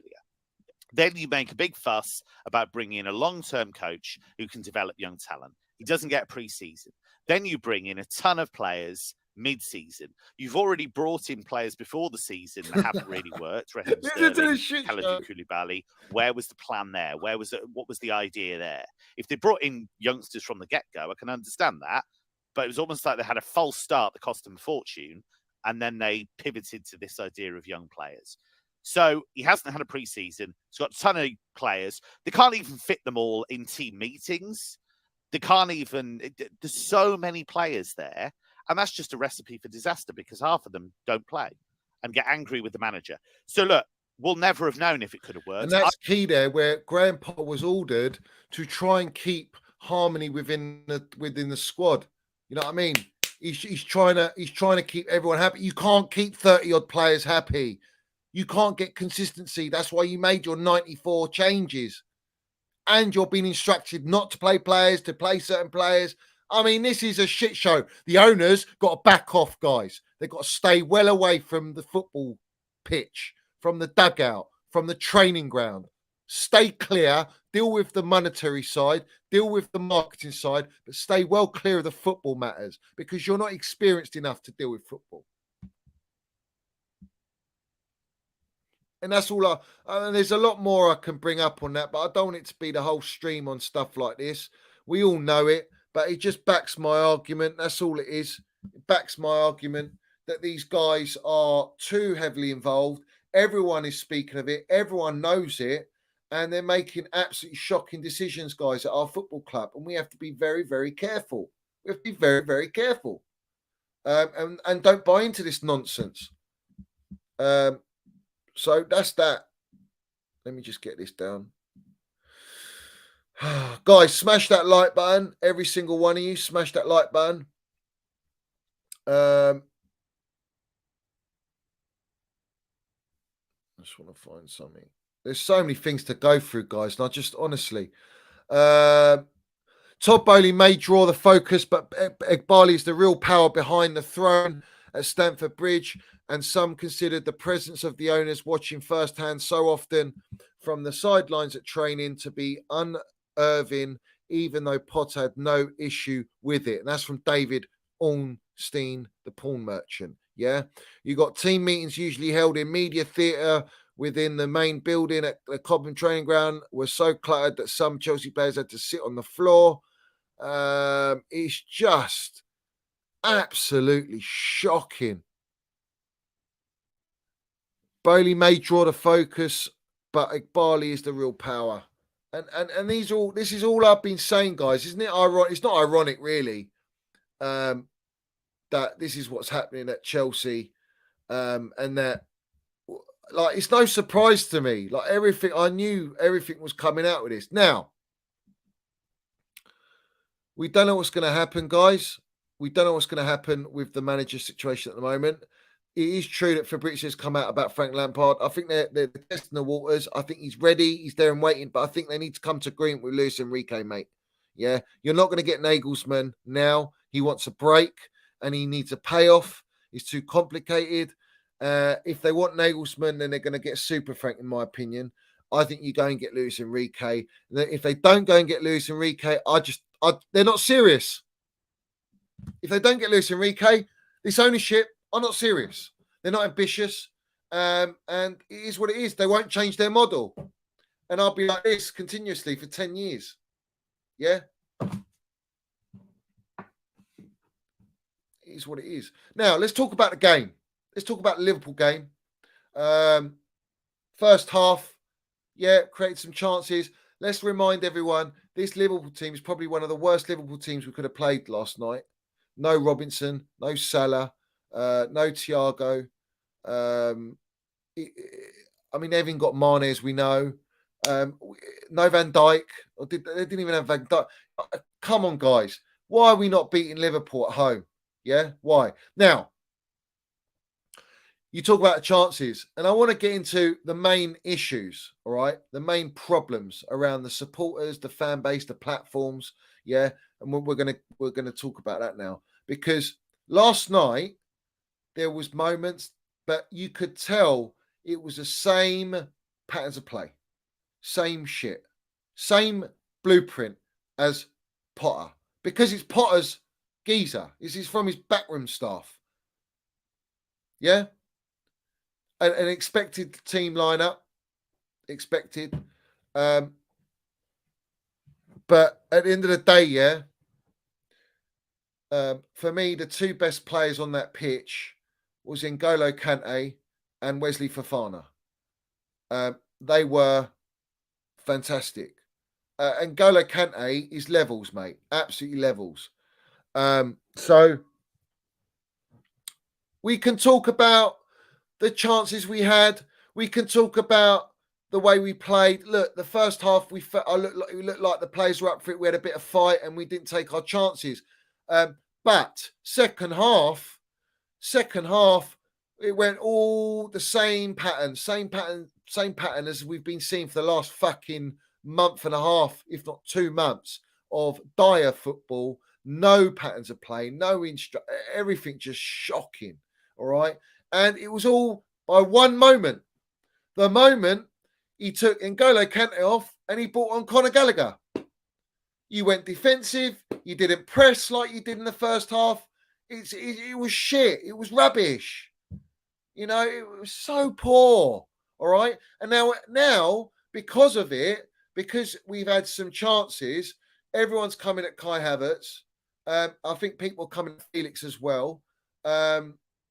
And I just think to myself, what does anyone expect?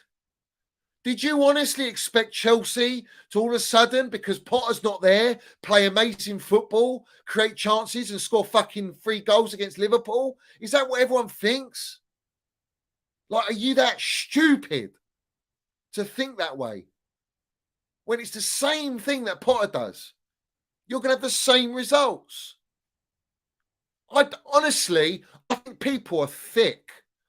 That you honestly think, like, yeah, maybe on another day we might have put one away, but Liverpool had chances as well. So they could have scored. It was one of those. Liverpool come off the back of losing to, Man City, a hammering, and we've come off of a loss to Aston Villa. So draw's about right. But fuck me. What do you expect when you got this bald jellyfish in the dugout doing the same thing that Graham Potter does? Because that's all he knows. He's probably been on the phone to Graham Potter. What should I do? How should I do this? Because I've never managed a game before against Klopp's Liverpool. And it's just like, you expect our players to come out there with patterns of play and be up for it and fucking land it and score, create chances. It's bullshit, guys. It's absolute bullshit. You know? It's waffle.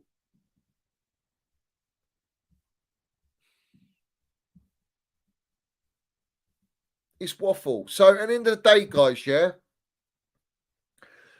we play not as a team, but as individuals. And N'Golo Kante, world class.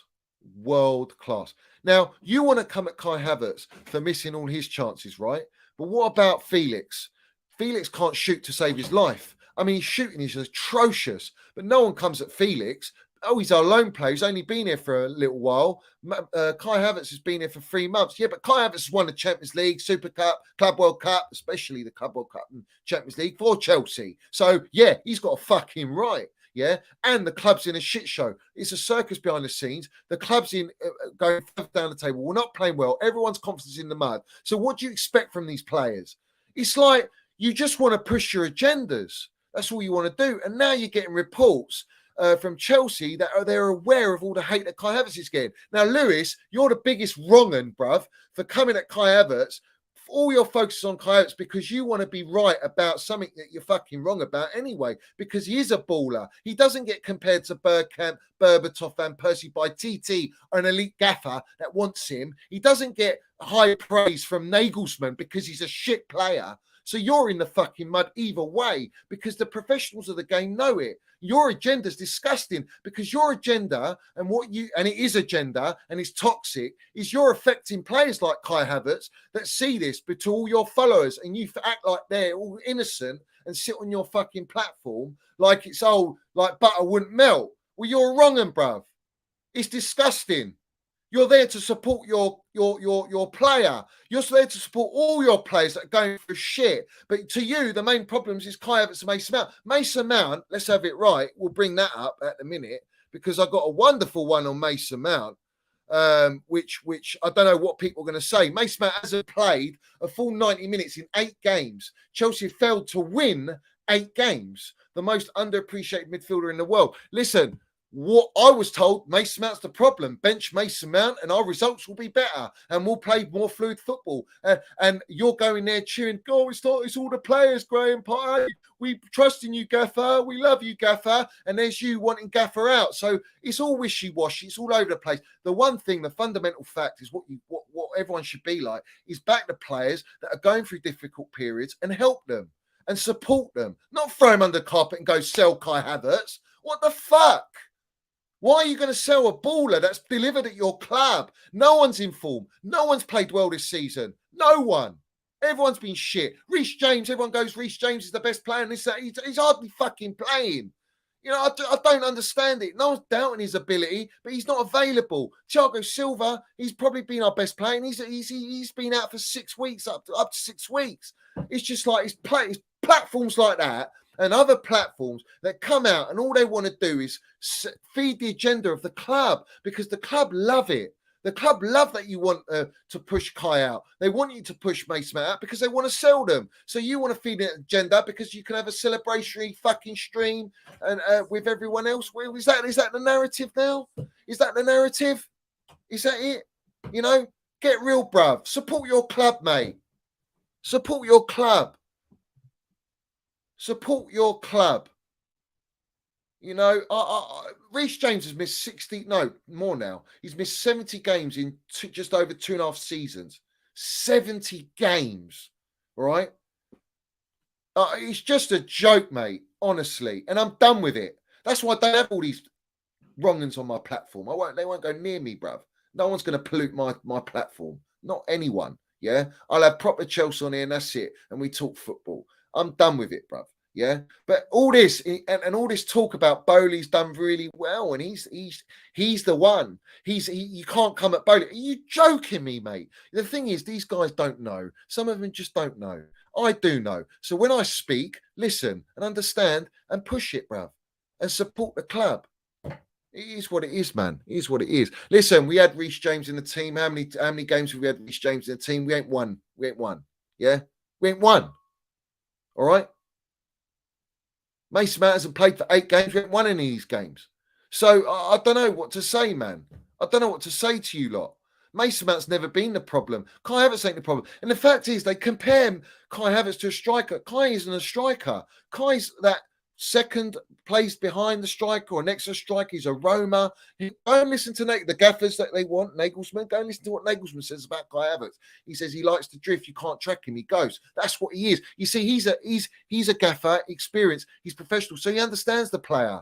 I don't get all these guys, man. Their football knowledge and their football opinions are shocking. And they're on platforms feeding this to many, many people all over the world, and people buy into it. I just, honestly, they slay our players, more so Mason Mount and Kyle. You know, let's talk about Mason. Mason Mount was on the bench. He's 190% fit. Why was he not brought on? Why? He wasn't brought on against Villa. Journalists are asking, why is Mason Mount? You see, that even a journalist can't hold it off anymore because it's too obvious that Potter and this Bruno Mars, yeah, long way from Mars, long way from Starbucks, bruv. He's been told to not play Mason Mount. Mason Mount is fit. Mason Mount, after the game, apart from doing a whole lap of clapping the supporters again, which it seems to rattle everyone, but because he respects the supporters, he respects the club, he's proper Chelsea, he's been at the club since 6 years old, he's been treated disgracefully, and no one wants to talk about that because they're all agenda merchants. But the bottom line is, the owners are being disgraceful with him, and they're forcing anyone involved in the club not to play him. It's clear as day. He should have been on instead of Gallagher. He should have been on. He should have been on against Aston Villa. He's on the bench. What you got him on the bench if you're not going to play him for? You have to have him on the bench because if he's not on the bench, you've got to say he's not fit. But then he'll come out and say, I am fit. And then you've got a pickle, haven't you, Bowley and Egbali? You see, we see through that. I know things and I see things.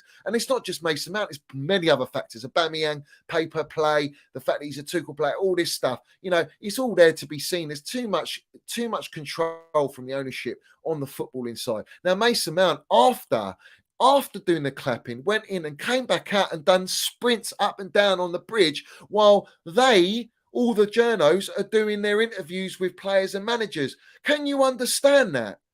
Can you understand that? It's disgusting, bruv. It's absolutely disgusting. That's all I've got to say on the matter.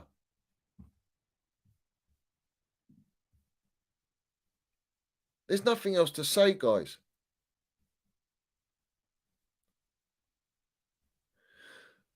All right, so it's come out 40 minutes ago, Chelsea have reached an agreement in principle to install Frank Lampard as interim head coach until the end of the season. 44-year-old CFC legend to be joined by assistant Ashley Cole, Joe Edwards, Chris Jones.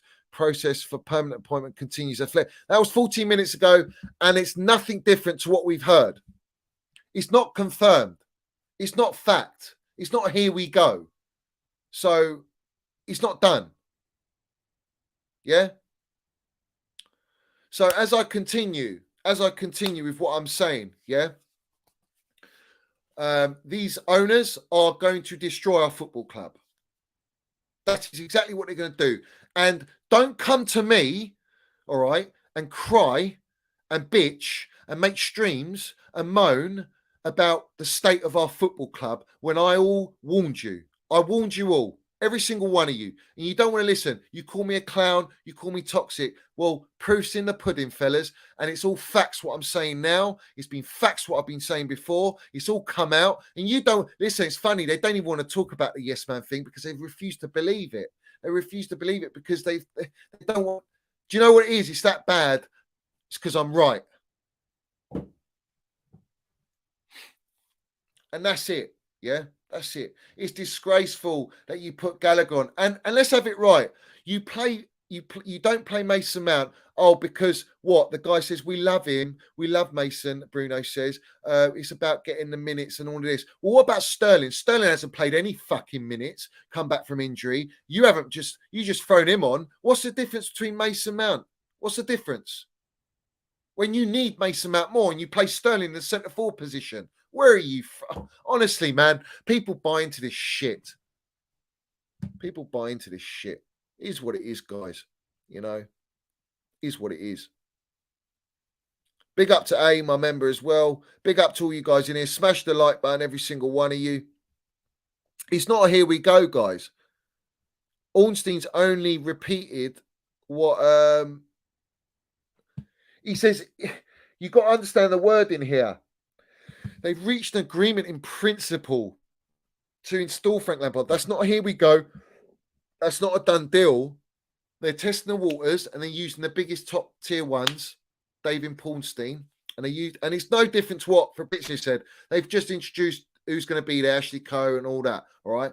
The bottom line is Luis Enrique's available.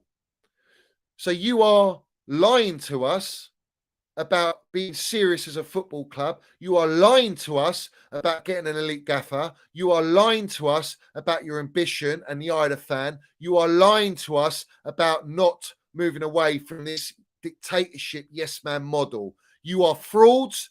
You, Bowling, Egbali and Clearlake, you are worse than the Glazers. I will not say anything less because that's the facts. And if you don't like what I'm saying, I'm still going to say it. I'm going to keep going. And if I ever see you at the bridge, I will call you out on it. I'm not going to be one asking for a selfie. I'm not going to be there one going, oh, hope you have a lovely day. Well done. We love you, Bowley. We love you, Egbali. None of that from me, mate. None of that. Because what you're doing at our football club is a disgrace. You've got Luis Enrique there. He's ready to work. He's got an unbelievable philosophy. He's laid it all out. He's not a yes man, and you can't handle his minerals. And the fact that you can't handle his minerals is putting our club in the fucking mud because you want to get a Nagelsmann when we're told Christopher Vell ain't got the say in who the next gaffer is. We're told Lawrence Stewart and Paul Winstanley. So who's telling the porkies here? Who's telling the porkies, Bowling Egbali? You think you can fool me? I'm not that guy. Don't play with me.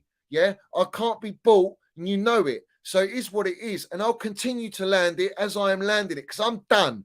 I'm at the end of my tether with it. This is a joke. You're a fucking circus. You're a clowns. You're all exactly what you are. You're nothing more or less than that. Yeah, you are a joke. All right. And you're a joke, and everyone knows you're a joke, and everyone's laughing at you. All the media platforms, all the professionals in the game, mate. Everyone on Sky Sports, Talk Sport are fucking laughing at Barley and Bowley because they are a laughing stock. They are mocking our football club. They are fucking ruining our football club. Yeah. Let's have it right.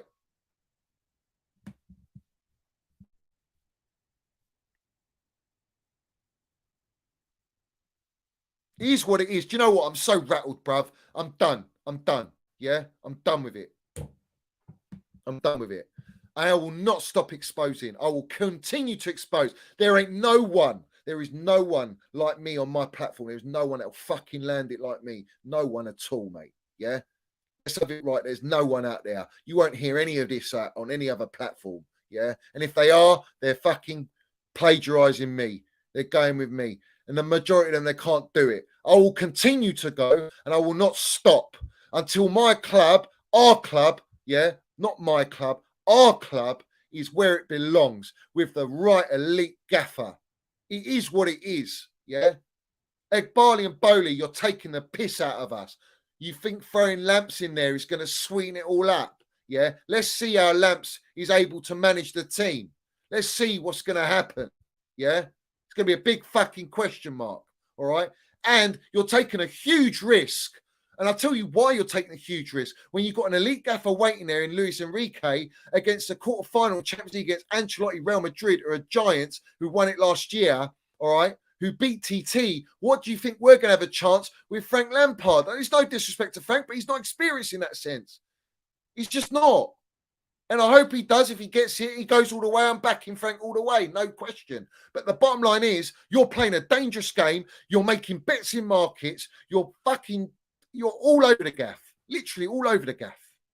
You know, your scattergun is aimlessly shooting. All right, you're shooting in the sky at this rate. You're not even hitting nothing. You're firing blanks, man. That's how poor you are as an ownership. All right, and you've got Luis Enrique there who can be slotted in there and have a wonderful chance to win the Champions League. Probably have an elite gaffer in there where Ancelotti has to think tactically, how am I going to outdo Luis Enrique? And Luis Enrique is going to know how to fire up the boys. Let's land it, bruv. Let's land it. This is a joke move. It's a joke move. And I love Frank. You know, Frank has one mission, extend Mount. If he does that, then I'll give the owners a break. Listen, Frank won't have a say, guys.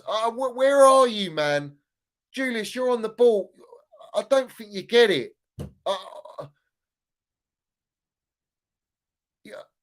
Listen, what's going to happen when Frank plays him? What's going to happen?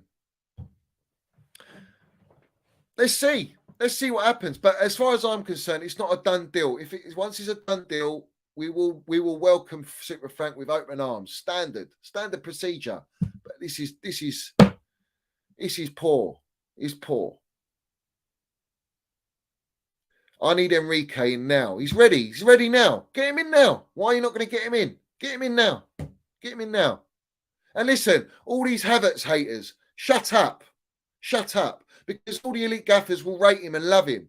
All right? And he loves his club. He come out and he says, I love the club. I love London. I want to stay here. End of. Back your player, mate. Back your player. Stop backing your agenda and back your player.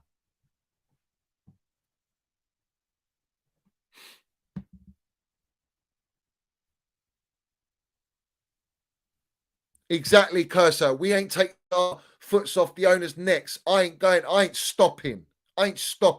Yeah? Do you know what? People are going to me, Johnny, you might get barred from the ground. I don't give a fuck, mate. If I get barred, I get barred. That says it all, guys. Says it all. I'll go all the way to make sure that they change this shit show that's in the making and already in the mold at the minute. You know? I have to keep going, guys. I have to keep going because no one else is doing it with me. No one. And it is what it is, you know.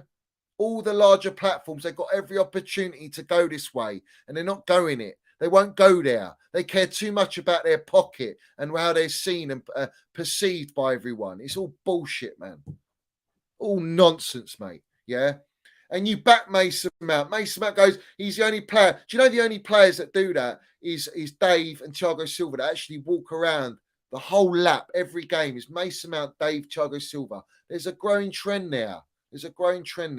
Yeah. All proper Chelsea. All love the club. Bell Silva liked the news on Fabrizio's tweet about Luis Enrique because Bell Silva knows she's got minerals and she knows what a gaffer he is. Let's bring the fucking minerals at Chelsea, man. What are we waiting for? Bolig Barley, you're wrong-uns, mate. Honestly, you're wrong-uns. Wake up. Wake up.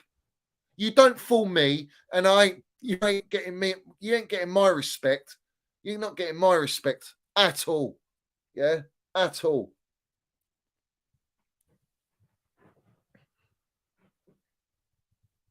It's not about Mount renewing his contract. This is bigger than that, Julius. Of course, we all want Minnals Mount to sign his contract, but this is bigger than that. What I'm saying is bigger than that. He's mate, you don't know. You don't know. But it is what it is. You know, I can't be as literal, any more literal than I am. Yeah. But it's funny. Everyone was calling to sell N'Golo Kante. How can you sell a player like that? He's irreplaceable. All right, you need fucking experience. These guys, these idiots, think that we're going to sell these players and we're going to be a better side for it. Well, we've not played Mount. Our team is crying out for Mount. He's the glue of the team when he plays Chelsea play. But right now we've been under a jellyfish yes man who's been dictated who to play with no structure, no proper tactics, no patterns of play, no training methods. So what chance have you got when you play competitive games, Premier League, Champions League, to have any chance? All right. And when he maybe did have some chances of playing his way, he done a double against AC Milan. We've done a few good games, and then it all went to pot. This is what I'm saying, man. That's what I'm saying. You know, he's so bad. He's so bad. All right. Yes, that's right, British Patriot. It's not about. Everyone keeps saying it's about Mount. Mount is. Everyone knows what Mount is to Chelsea. Like, if you don't, then I don't know where you've been for the last 3-4 years. I don't get it. Yeah, and I'm not there to educate or have a discussion with you because you're just the wrong one then. But the point of the matter is, it's about you have to see through the woods. You have to be able to see through that, because what I put in the woods, they're still plotting. They're still doing what they do. You have to be very careful. Yeah, you have to be very, very careful, guys. It's about the owners, mate. It's not about. Listen, they're not running the club the way it should be run, guys. So, understand Julian Nagelsmann remains keen on speaking to Chelsea over a long-term project in the next weeks. Luis Enrique also keen on a job, both waiting for Chelsea next steps. No talks. Do you know what? Do you know how much of a clown show it is? Is that when they sacked Thomas Tuchel, within 24 hours, they announced Graham Potter because it would reset up. Now they've sacked Graham Potter. They've had no plan B, all right?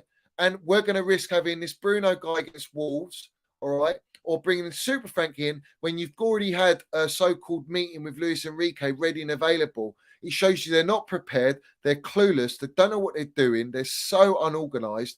They've got too many people in positions, too many advisors that are just not doing their jobs correctly. And they're not footballing minds. So that's the problem at Chelsea. And that's only going to get worse. And the longer you leave it, we'll be out of the Champions League. And then you've got nothing to play for. You've got no financial gain from Champions League. You're going to find it very hard to pull other players to Chelsea without an elite gaffer if you haven't got Champions League football.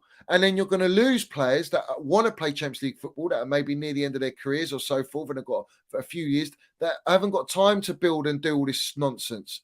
When we didn't need to be there, and we're sitting 11th, it's a mockery, it's a joke, guys. This is delusion, the acceptance of frauds. Frauds are accepting this. People that are blinded, that have blind faith with this ownership, that don't have any idea. I'm telling you guys, this is poor. Yeah, this is poor, and they've done it again. They've done it again, and they'll keep going. All right, and we have to stop it. Because enough's enough. It's sabotage. You're right. Sabotage. Exactly. And then they'll try and mud Roman. Oh, the way the club was run, the Romans was shit showing us that. Do you know what? Who gave a shit anyway? We were winning trophies, mate. Who cares? You know, all this trust the process. Name me how many processes have worked at football clubs. Name me a process that's worked. Klopp, you want to bring me Klopp? Klopp took 4 years to win a Champions League and then a Premier League title, all right? He had to feed off scraps of signings, all right? Sustainable model, which is the way that these owners want to go, the Liverpool model, not the City model. City model got money, but they go and get an elite gaffer and they give him what he wants because that's the right thing to do, and they let the footballing brains do what they should do, all right? That's the process, man. And if you deliver, you're still in the job. Klopp right now, he might end up leaving. Arsenal Arsenal have been in the mud for 20 odd years, mate. They've been in a position where they can trust the process for as long as possible because they haven't won for God knows how long. So Arteta's come along, he's fed in a blue, he's given him a few keys and he's scrimped and saved. And then they've spent money. They spent over £500 million and he's doing all right now. He still hasn't won the league. I think Pep will still do the league, but it is what it is, guys. You know, what are we going to benchmark ourselves on that? I'm sorry, the process is a myth. It's a myth. You know, the longest span you see managers in this era is about 3 to 4 years. All right.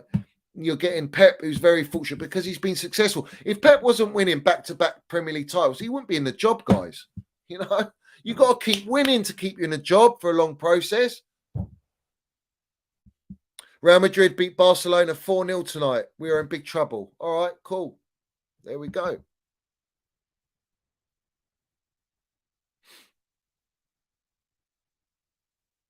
Yeah, imagine Liverpool go and get Enrique and don't. I think we should protest, personally. Personally, that's the way I would go. I think we should fucking let the owners know. Yeah, we want elite. We want elite, like creme.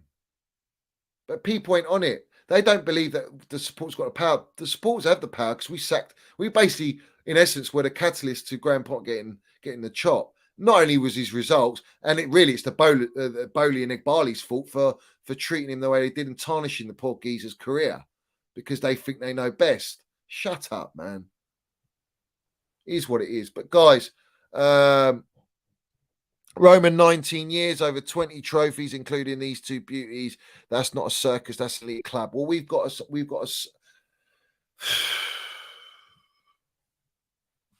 If Super Frank comes, yeah, let's see, guys. If Super Frank comes, yeah, Bowley Barley, what you gonna do, fellas? What you gonna do? You're gonna tell Super Frank to bench the Minerals Mount? You gonna do that? You gonna do that? Yeah. I've got my eyes on you. You're all on fraud watch. Every single one of you. All you wrong-uns, fraud watch. Let's have it right. So, guys, big up to every single one of you. 2-hour stream of Minerals. Tomorrow, I am going to exactly, Philip. You go and protest. Exactly.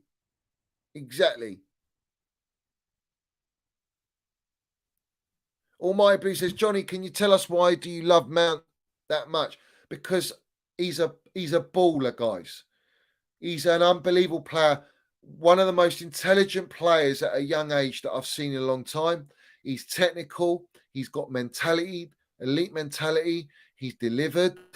He's technically gifted. He's a manager's dream. He's versatile. He's the closest thing that we can have to Lampard, to Paul Scholes. He's been compared to these guys, been compared to Johan Cruyff because of his quick thinking and eliteness. He can take penalties. He can take penalties. He can take free kicks. He can take corners. He's unbelievable, man. Creative, everything. My thoughts on Kante. Go on, ask me some questions, guys. Fuck it. We'll roll on. We'll ask some questions. My thoughts on Kante. Kante, for me, was outstanding. I know he's a Minerals general. I know he's got everything to offer us. I think he'll be pivotal against Real Madrid. He's the player I need in the midfield.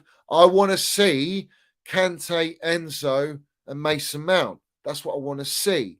If you're not going to play Mount there, you can play him in the front three wing back. I want to see Felix, Mount, Kai. I want to see Kante, Kovacic, Enzo, Chilwell, Reece James, Badashile, Thiago Silva, Fofana. That's my team. That's what I'd play. And I think that's the Minerals there.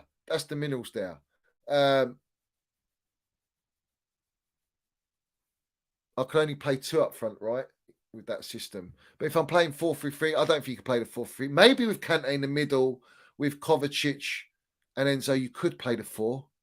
And then you've got Mount in the front three, but dropping just in front as well. So it's almost like a diamond. Cruyff used to play the diamond like that, but the diamonds would spread out wide. So it wouldn't be just a traditional diamond. That's how I play. You see, that's what Enrique would do, because Enrique spreads the players out wide. He likes to stretch the play, press relentlessly. And then what he does is he draws the oppositions to press you and come in. And that's where you've got the width and the space that you can play around them and then hit them and play into spaces. That's what I want to see at Chelsea. And we do have the players to do that. And Mason Mount's one of these players. Fofana and Badiashile, I think they're a fantastic future. Fofana, for me, I think he's unreal. I'll be honest. I think he's unreal. If he can stay fit. But again, he's like Reece. He needs a medical team with him. That's the problem. Well, Lampard always wants to play that 4-3-3, doesn't he?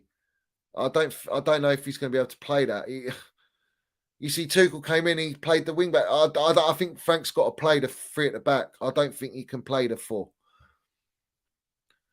Thoughts on relocating to cool.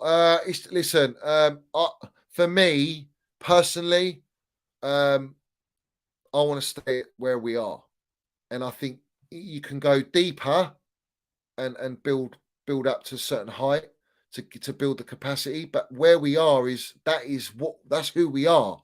I think going to Earl's Court, a bigger space, it just takes away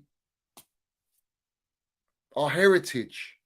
You know, I'm a bit touch and go. At the end of the day, pitch owners got all the power.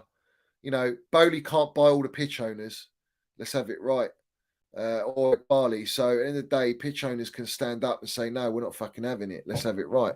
And then they're fucked. Do you know what I mean? So I think there's a long way to go with that. But they keep force feeding this whole rebuild the ground and that. Take an FC, yeah, exactly.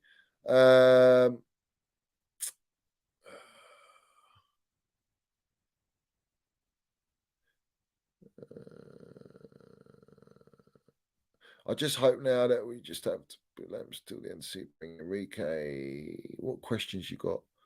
I saw a comment earlier and I wanted to read it. Yeah, the Chelsea Old Boys is spot on. He says the jury's out with Frank now. They are playing our legends into our hands. That's not right. And it's the thing. Are the legends going to risk their reputation with us supporters?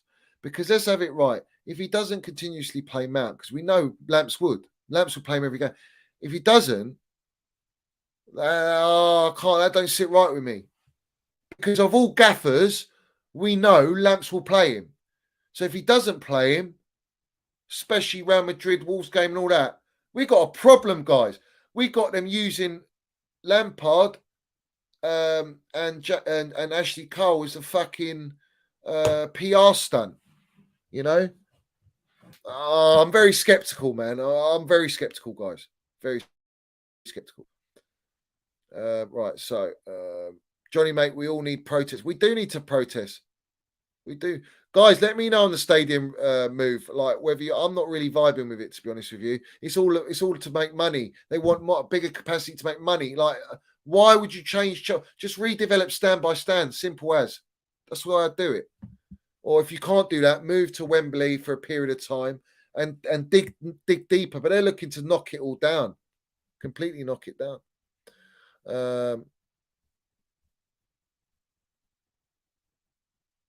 I want to stay at the bridge at the end of the day. That's me. That's the way I am. Is what it is.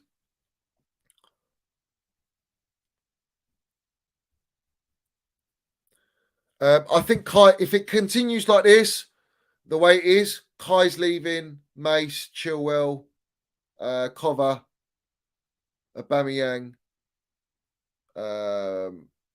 Pulisic, Ziyech standard, Trev. I think all these guys are going to leave. I think maybe Kante might even go as well. So it's the gaffer we bring in that determines whether these players stay or go. Because, like I say to you, it's the gaffer that we bring in that dictates the behind the scenes. You can still be sustainable with an elite gaffer, and you've still got a kitty right now to feed into that gaffer and give him what he wants so that he can play his brand of football and win you trophies. like that. But they don't want to do that. So they ain't got it. They ain't got it. They just think pound notes, dollars, redevelopment, trading, making bets in different markets to bring different players from different continents on low wages, as low a transfer fees as possible, build them up, get a gaffer that can build them up, make them into really attractive players so that Real Madrid, Barcelona, Bayern Munich come in and say, yeah, we'll bid 80 million for this player and we only spent 30 million on that player and we got him on low wages. That's the model. That's the model. That's the model. We need to stop it.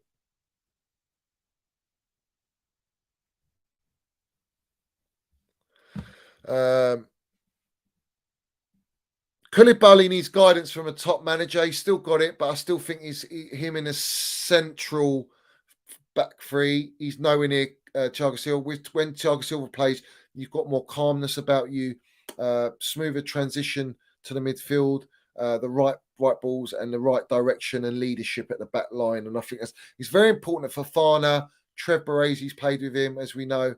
And Badiashile learn off Thiago Silva because Thiago Silva is a generational defender, and they need to really drink in his minerals and really take his guidance, because it's going to be so hard to replace Thiago Silva.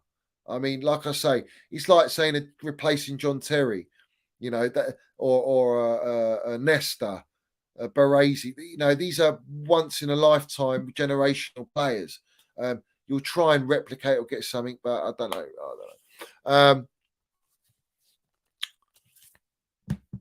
All right.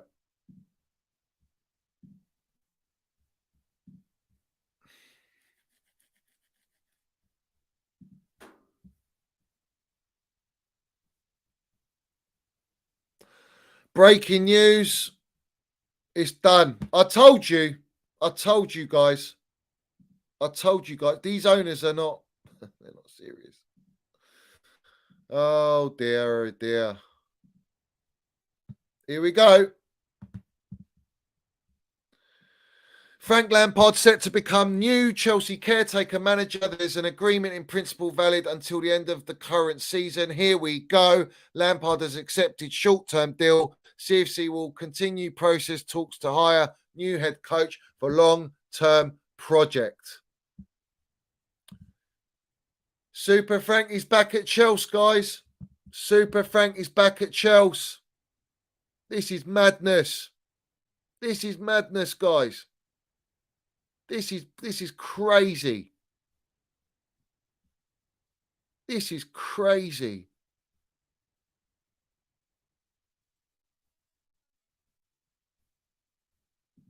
Let's have it right.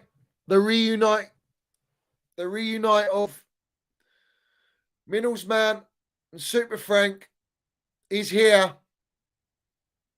This is a big call here. Big call. This is a big call, guys. Listen, all of us are behind Super Frank. Let's have it right. We're all behind Lamps. This is going to be mental. You know that. This is going to be mental. Two great managers twerking for us, but we go back to Lamps. No offense to him. He had minerals as a player. Todd is popcorn acting for Egg Barley, not Chelsea. Not wrong. Listen, guys, it's not the right decision.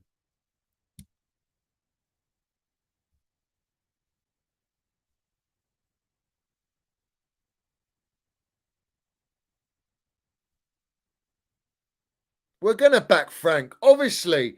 But like I say, bit of a PR stunt, this. Bit of a PR stunt. Come on. We know how these owners are. But I'm not going to say no to Super Frank coming back to Chelsea and us being in the bridge with Super Frank, not COVID. Let's have it right. And he's going to have a shot at the Champions League. But my, oh my, land the minerals, Super Frank. Land the minerals for Chelsea. Let's go and win the Champions League. This is madness. This is madness. Guys, every single one of you smash the piece of like button. Smash the like button for Super Frank. every single one of you. This is breaking news. It always seems to be while we're live. The breaking news has landed. It's a here we go from the Kingpin Romano that Super Frank is going to be caretaker gaffer at Chelsea till the end of the season. Here we go. This is madness, guys. This is madness. Big up to Armen landing his super innals there. Appreciate all your support. They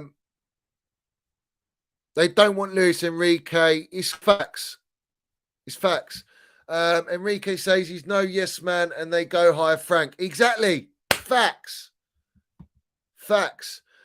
Ekbali and Bowley, you're on fraud watch. I'm here. You can't shut me up, Cowboys. But you are fucking playing around. Really are. You better hope we go and win that Champions League. I'll say that. You better hope. I really want Super Frank to win the Champions League for us. Without a doubt. Without a doubt. That would be just the best thing ever. But you're toying with us. You're toying with our emotions as a supporters. And I don't like that. That's what I don't like. That's what concerns me.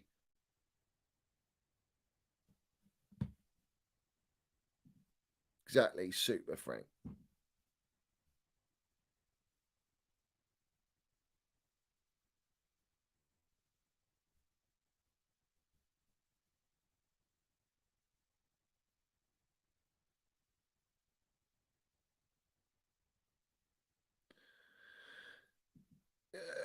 Is he gonna? Oh, I'm really curious to see if he plays Mace, guys. I really am. You know that. I really am. I don't think you guys understand these owners, man. They're not letting go. They're not letting go. But I'm very disappointed that you haven't gone and got Luis Enrique. I think it's disgraceful. That's disgraceful. That is shocking. And there's people out there, that don't want Luis Enrique, but majority I've seen want him, and I want him. Sick of this popcorn acting from the owners. Land it. Yeah. Be honest. Is he 3.0? Well, we've had Potter, Jellyfish Potter. Then we've had Bruno, the 2.0. I really, really hope that Frank stays true to himself. I really do hope that he stays true to himself and does what he wants. And that he has the right team around him, because we have to win this Champions League.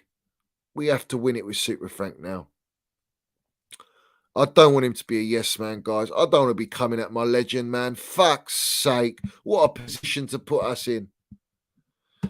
The fact they didn't pick Enrique now means Enrique's not happening. This is pure PR. Why wait? Why interview Glasner?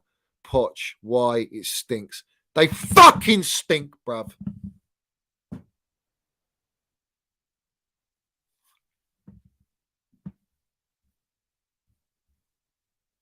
Fucking stink.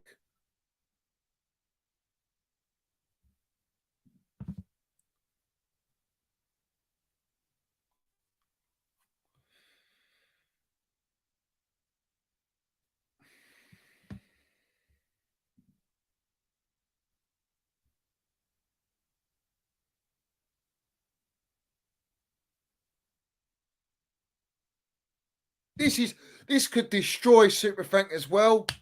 Like, they're playing with our club, mate. These lot are fucking playing with our club like we're some Happy Meal with a toy. It's a joke, man.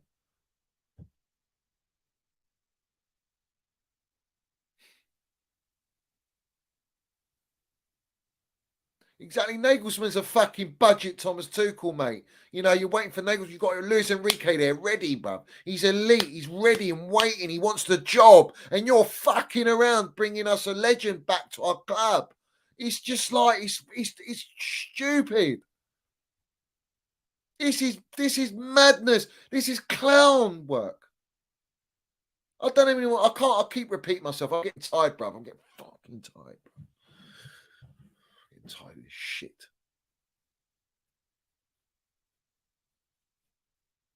These owners can't be enlightened, bruv. They don't want to be enlightened. They're the daddy. You know what, Barley, Bowley, you're on fraud watch. I'm watching you fucking every day of the week, mate.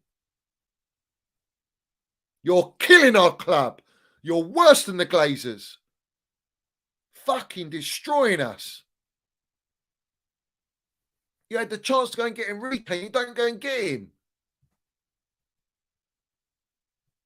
Or you confirm Enrique. It doesn't make sense. Why would you confirm Enrique for the summer when he's available now?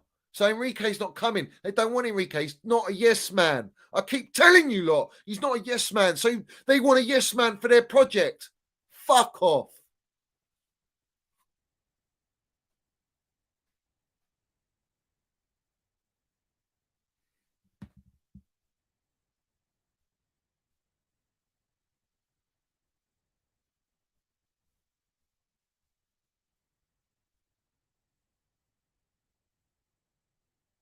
Shout out to Hugh Wizzy. What's he said, guys?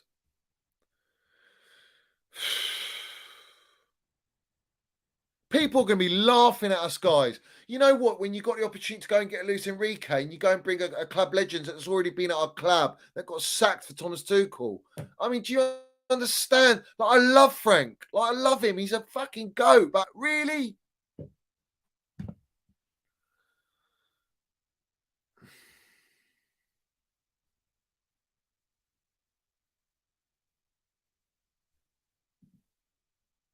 Bring Enrique in ASAP. They're not doing it, guys. It's done. It's done. It's done. Super Frank's coming. We're back in Super Frank. We're back him all the way. All the fucking way. No questions asked. No questions asked. But this is an embarrassment move from the owners. You don't know what you're doing. It's clear as day. You're trying to buy the supporters, playing with our sentiment and our love for a legend to try and bring harmony back to the football club when all you had to do was go and get a Luis Enrique. That's all you had to do. Egbali, you're the biggest clown. You're the wrong un. Don't play with us. Don't play with me on the Minerals FC. Be very careful, all right? And Bowley, you stay out of the limelight. You're an absolute clown. Get out. Yeah? 10% merchant. Shocking.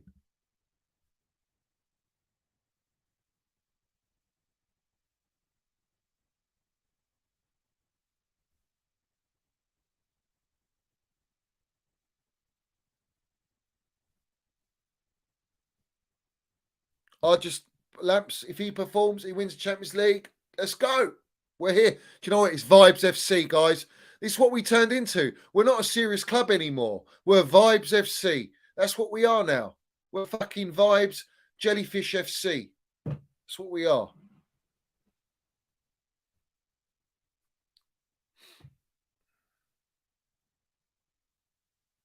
A big up to Super Frank. Just do the right thing. Do the right thing. Yeah.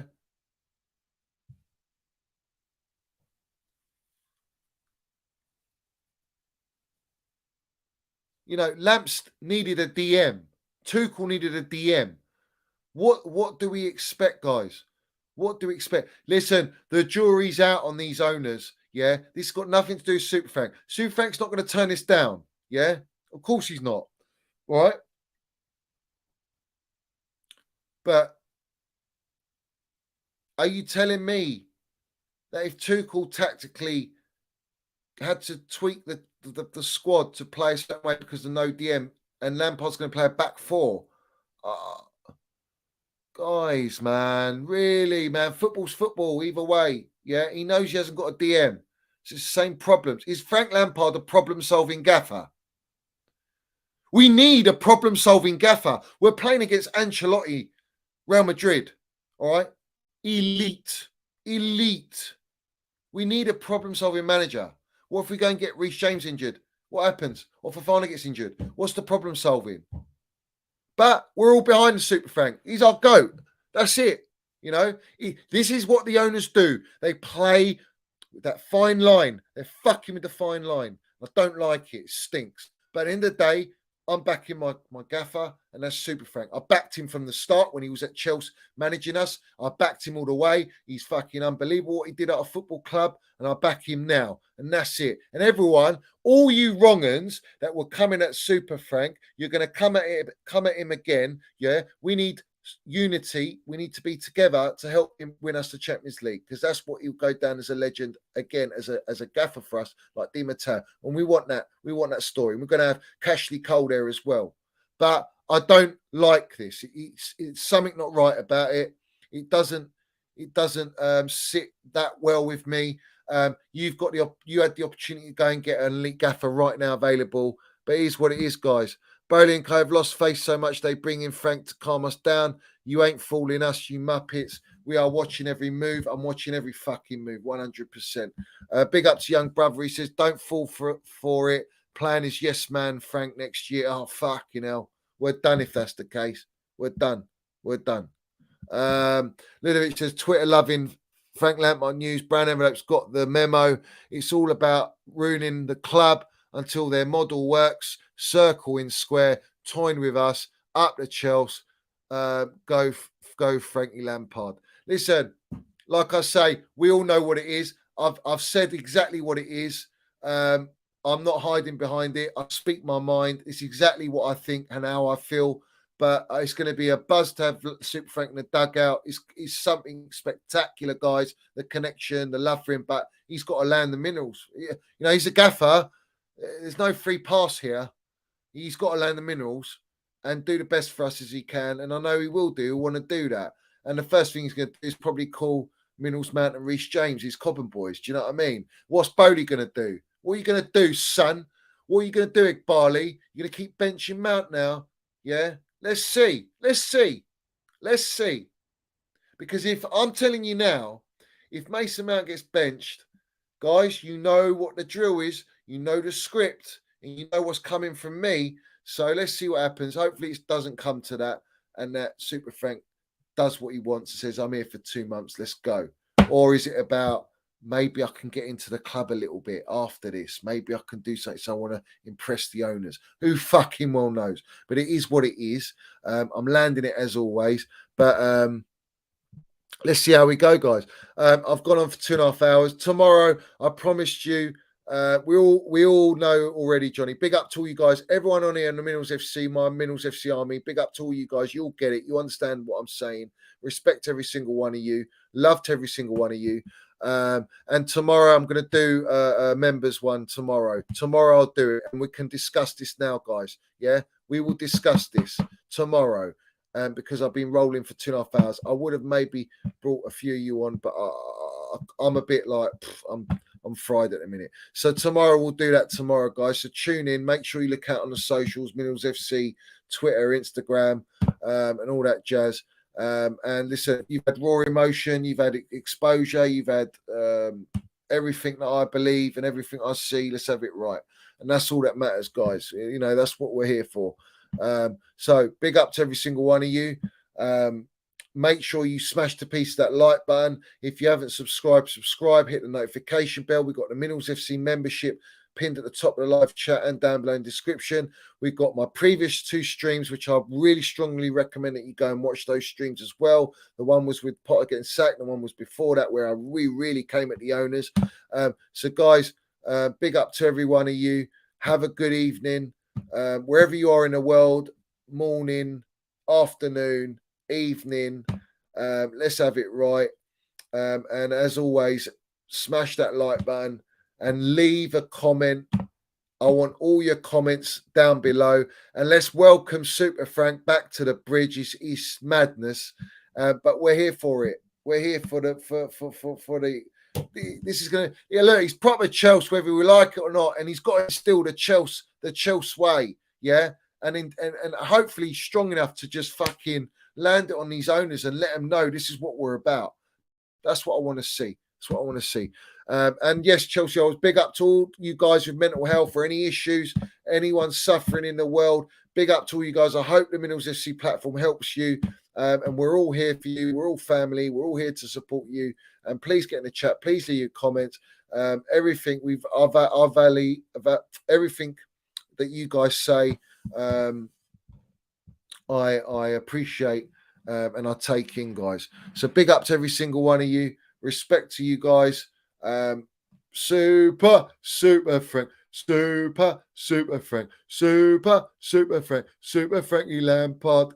We're going all the way. We're going all the way. So it's going to be mental, mate. Mental. And as always, guys, we see things they'll never see. Hopefully we get that third star with Super Frank. That'd just be... It would be unreal, man. Unreal. It would be unreal. Just would be class, wouldn't it? This is breaking news now, guys. So, Super Frank to be interim caretaker gaffer back at the bridge. Let's leave it with this then. Let's leave it with this. It's mad. I can't believe this is happening. Honestly, I cannot believe it. Let's land this one. This is what I put up. And we'll leave it on this because I think this is... He's such a goat, man. He's such a goat. But hopefully he does the right thing. Yeah, let's have it right. But here we go. There's Super Frank. I've got top four with a transfer ban. No Hazard, brought through Mount and James under Roman. These clans spent 600 million, sacked TT and got a yes man to be sitting 11th. Let's have it right. Super Frank is back at the bridge, guys. Super Frank is back at the bridge. So it is what it is. We land it. We support him. But our eyes are on these owners, mate. Our eyes are on these owners. But like I say, I still stick. They're worse than the Glazers. I said it. I said it. It is what it is. But as always, guys, big up to you. Land it. Comments down below. All that jazz. Up the Chels. Up the Minerals. Up the Minerals FC. Up the Super Frankie Lampard. Up the Minerals man. Up the Chelsea as always. Big up to all you guys in here. Let's land it. Comments, all that jazz. I'm dazed at the minute. I can't believe Super Frank's back at the bridge. Let's have it right. Let's go. Let's go. We've got to land it, guys. Big up, every single one of you. Let's go. Oh, and the owners, the clowns. It's for you.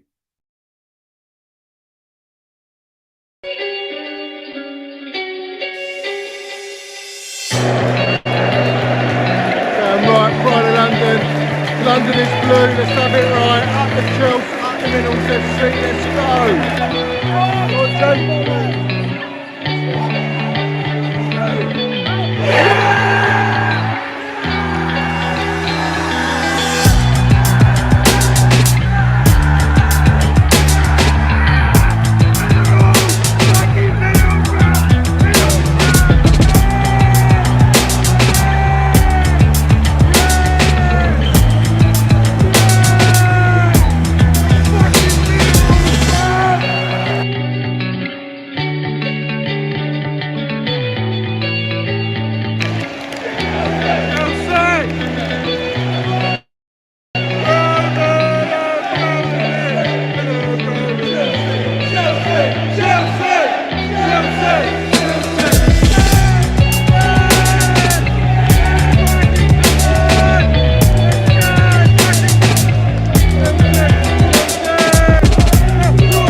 You got the Minerals, yeah?